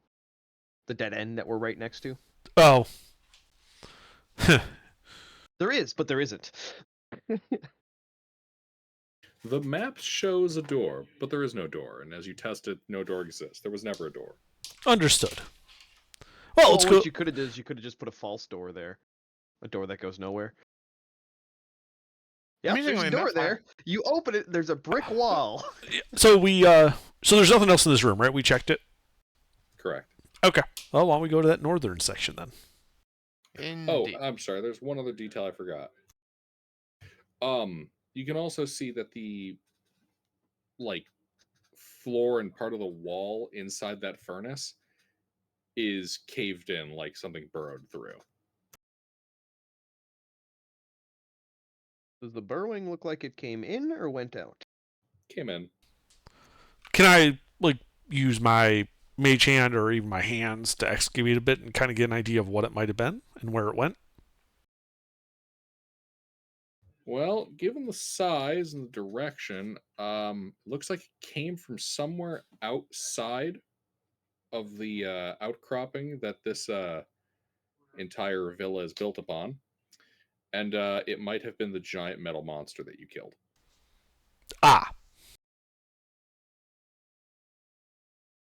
Well, that would explain why the giants were fighting it. Yeah. Better. Mm-hmm. Okay. You're just forging metal one day, and then a big metal monster comes out and fucking murders you. And then your world ends. I hate when that happens.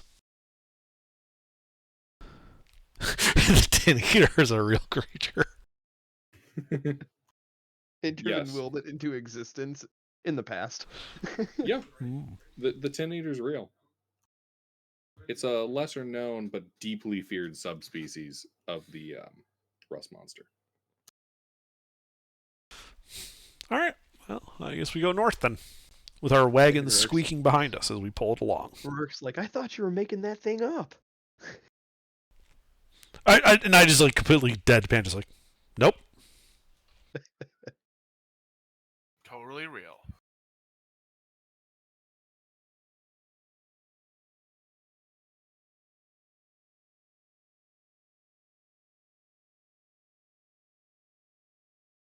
All right. You guys go up to those rooms. Yep, our wagon's squeaking behind us. Because of course it has to squeak. Naturally. It wouldn't be immersive if it didn't. Right?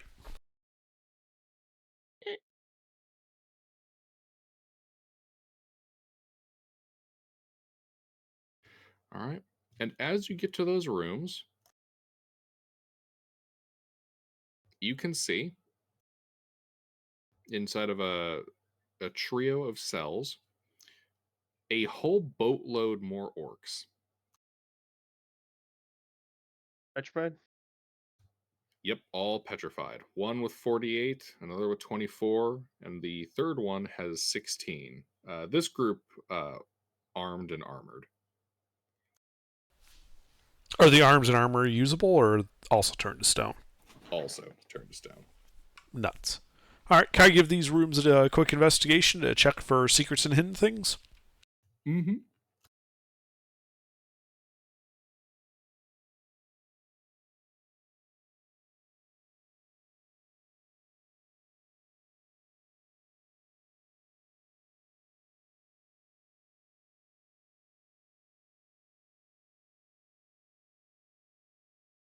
You find nothing hidden or concealed.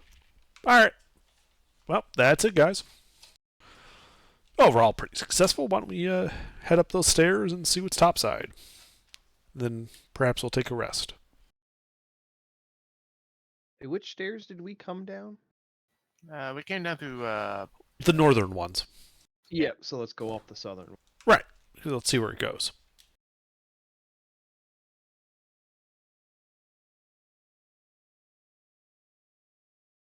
All right, you go up those southern stairs, back into the ruined first floor of the villa, and begin making your way out.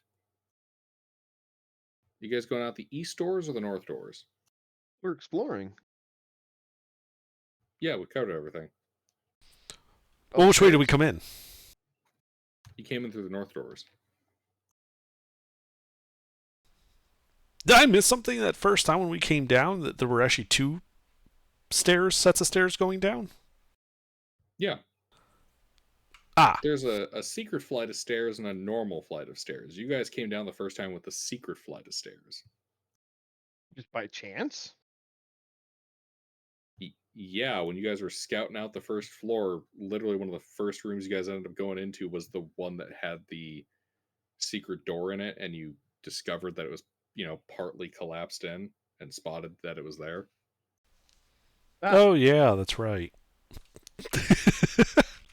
I just don't remember there being other stairs in that room, so... Yeah. Yeah, same. All right. I guess we go out the east door since we came in the west. Alrighty. You go out. Who's taking point on that? Yo. All right. Faradul, you push open the door and I need a deck save from you. Oh, joy. At the last moment, you remembered, oh shit, didn't Lum tell me that the ceiling here was loose?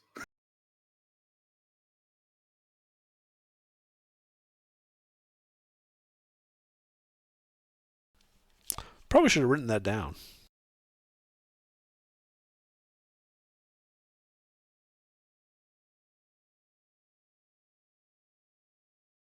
You take 3 points of bludgeoning damage as you're bonked on the head by a falling beam. Ow.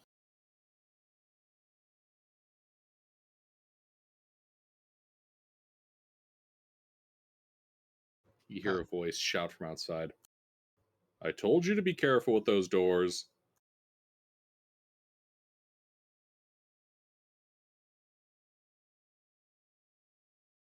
So then I guess my question is, did we explore the entire upstairs last time, Yes. Gilbert? Yeah.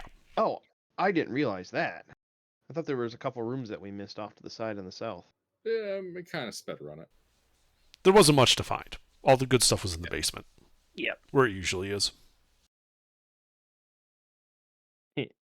Anyway.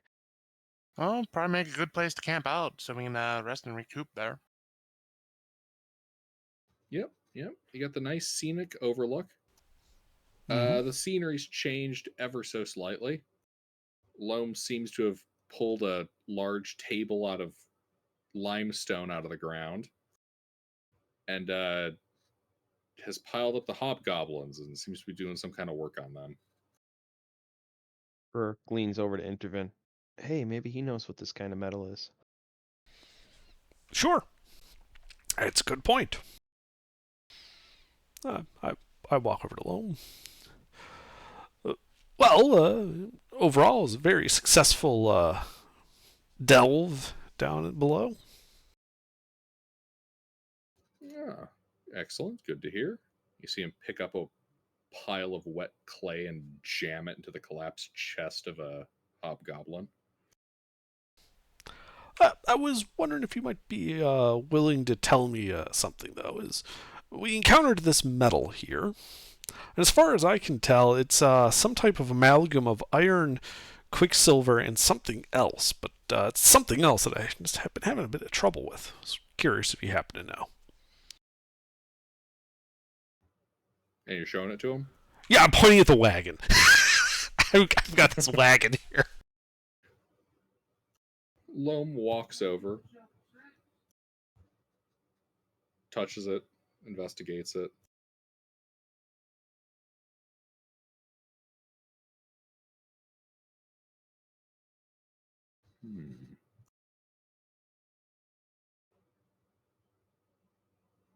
It's not natural metal. Entirely foreign. Foreign as in, like it came from an outsider? Yes.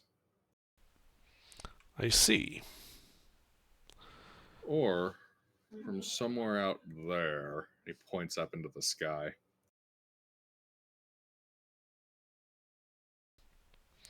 Well, we did find evidence of a rather violent entry down there.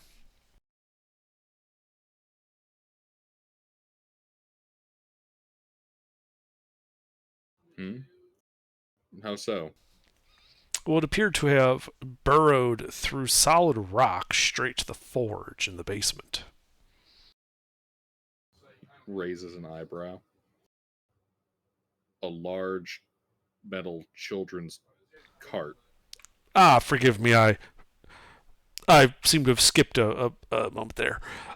This metal was more amorphous, almost like a metallic slime golem that came through the rock. We fought it, and upon its defeat, converted into this rather more inert form. I reshaped it to allow us to get it out of the dungeon easier. Burke will pull one of the rubies out of his pack and toss it to Loam. It had these for eyes. A construct, then. Some kind of golem. That's what I thought, but again, couldn't identify the actual metal that was being used on it, as it was especially unusual and dense.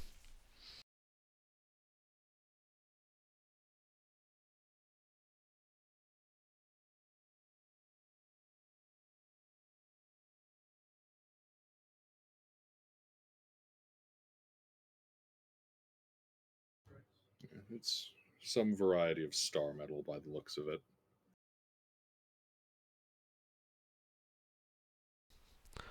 I see. Yeah, star metal. We traveled with a dwarf who was looking for that stuff a while back. Went to forge with it. Oh yeah, I forgot about him. Conservation Yeah, of who just backstory disappeared. details.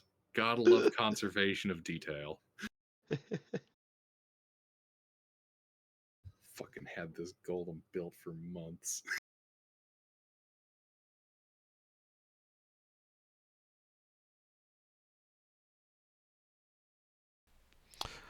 Well, Loam, you wouldn't happen to know any special properties it might have that I need to watch out for? I would hate for our wagon to literally bite us in the ass at some point. No properties that you need to concern yourself with. It has uses if you're trying to make enchanted equipment or something, but beyond that, it's not much use. Too durable and hard of metal to work for really any mundane tools that you would need. So basically, fantasy equivalent of titanium. A bitch to work with, really hard. Yeah, I suppose that's the best way to put it, yeah. Except for the density. Titanium's not that dense. Yeah, this is fucking much denser. This is like trying to work with, straight tungsten. Yeah.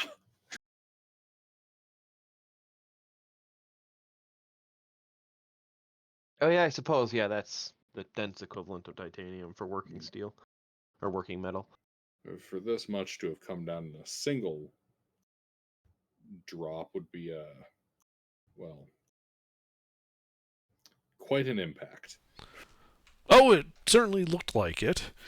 Probably related to the incident at the Lake of Sacrifice and Ascension. As when we encountered it, it was idling after having fought some petrified giants. They just stood there after they were petrified. What are we just calling that Monkey Paw Lake? Lake Monkey Paw? Not an inaccurate description. I was saying that, so Loam heard us say it. So it's been here at least since the formation of the saucer of black glass. The middle of conversation, Loam starts casting a spell. Looks like fabricate. He's converting some metal he has into looks like armor for this dead hobgoblin. Neat. Fabricate has a 10-minute casting time, right? Yep. Okay. All right. He just starts doing it. You guys are holding the conversation. Hey, that's fine. You guys are annoying me. Back to my playthings. All right. Well, then, thank you for the information, Loam. We'll leave you to your work. We're probably going to set up and make camp here before heading in to deal with Castile. You are more than welcome at our fire if the mood strikes you. Thank you for the invitation. Anytime. And I think we go like a respectful distance away to start making camp. Alrighty. You guys set up kind of, I assume probably towards where you came up the first time, towards the... towards the edge, so that when the person's on watch, they can also make sure no one comes up and steals our wagon down there. The big wagon with all of the loot in it. Not the children's wagon. Right. All right. Although Rourke looks at the children's wagon and then kind of looks over to Cliff at our wagon. If we drop the wagon off the cliff, it'll destroy the wagon. No, I wasn't thinking that. I was thinking armor. And upgraded wheels. Well, you heard him, Loam, say that it benefited enchantment, yes? Uh-huh. We have a warship. It is most useful when you're engaging in enchantment. Right. So what we should do is we should be interlacing the hull of our warship with it in an attempt to make it a flying warship. Ah. That's not a bad idea. Would make getting around easier. And I actually kind of have stuff prepped along those lines, so that wouldn't be a bad idea if you can figure out how to do it. Yeah, we'll make the Flying Dutchman. We'll have to come up with a better name, obviously. Did we name our ship technically? I believe we're just referring to it as the Peaceful Intentions. Yep, the original name that Jerome gave it was the Violent Inclinations. Ah, yes. But no one else had a ship named for it, so we just went with my default.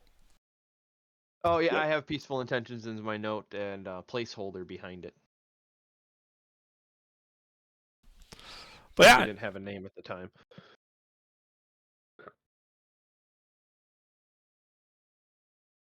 Yeah, watch. yeah, we'll do our usual watch. Up here, I doubt there's any need for a tiny hut, given our friend's disposition towards us, so I'd rather not appear like we're trying to fortify the place. Well, it's more, I invite him to our fire, and then to cast Lehman's tiny hut around it would be kind of like that asshole move, like, haha, you're invited, but not really. We invite you to sit around our campfire. He starts walking over. Oh, they put up the hut. Dispel Magic walks in, puts it up himself.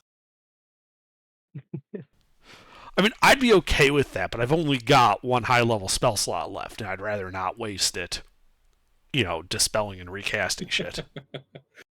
Fair Just enough. have to step out and recast it. Alrighty, so what's your I guys' know. watch order? Well, I'm on the last 2 watches because I just need 4 hours of sleep. And we don't need to worry about 3, so yeah, I just need one more person and myself. That'll be me and the champion doing the first watch. Nillis, you can come on my watch if you want to sit up. But I'm in 4 hours. He's an elf as well, so Oh yeah, that's right. I forgot we have 2 elves. We can do that shit.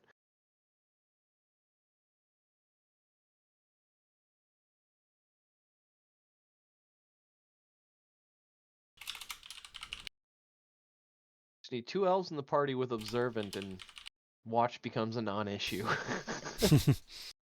Until the snipers come in. That's ridiculous, Gilbert. Everyone Well, knows that's there's where no you make perk them works. monks, so they can redirect it to arrows. so this is our watch order. Alrighty. So, the night is quiet and uneventful. Loam continues whatever work he's doing with those bodies over on the east side. And Nillis and Intervin, during your combined watch, We're not on a Loam- combined watch. I'm sorry. Flashes are joined watches. Commas are watches. One. Two. Oh, okay. Which Never mind. watch is it? This is the Rourke Nillis watch. Okay. Second During watch. your watch, Loam approaches and constructs a wall of clay between you and what he's working on. A few minutes later, there is a very, very bright flash of light. Well, that was nice of him. Ooh. He's over there freaking magic welding. He don't want to give us freaking flash.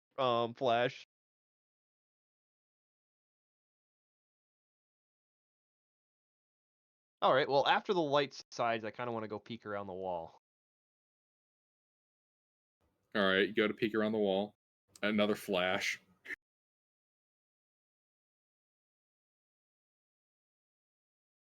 That stops. You're taking a peek? Yeah.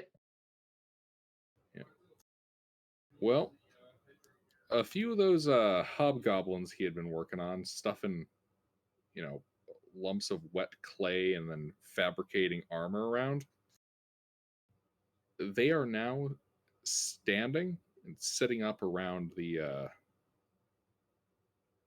slab of stone he had raised. They appear friendly to him, like they're his Yes. mooks and minions. Yes, indeed. All right, I go back to where Neelice and I were sitting, and Nillis, and go to her. Well, he's got some hobgoblin clay golems over there now.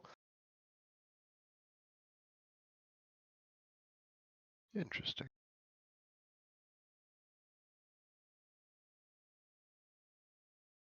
But yeah, eventually, by the time the watches of Intervin roll around, the lights have gone out, and any sound of work has ended.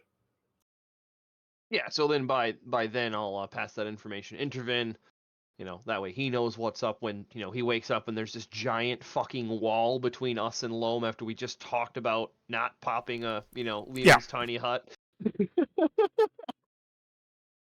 He was doing it to protect our eyes. Well, yeah, it'd be kind of rude to start, using a plasma cutter when people are trying to sleep.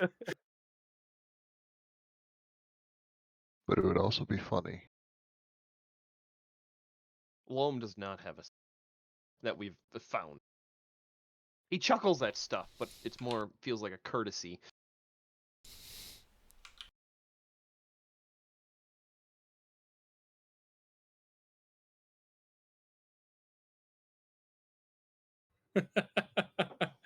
Yes, exactly.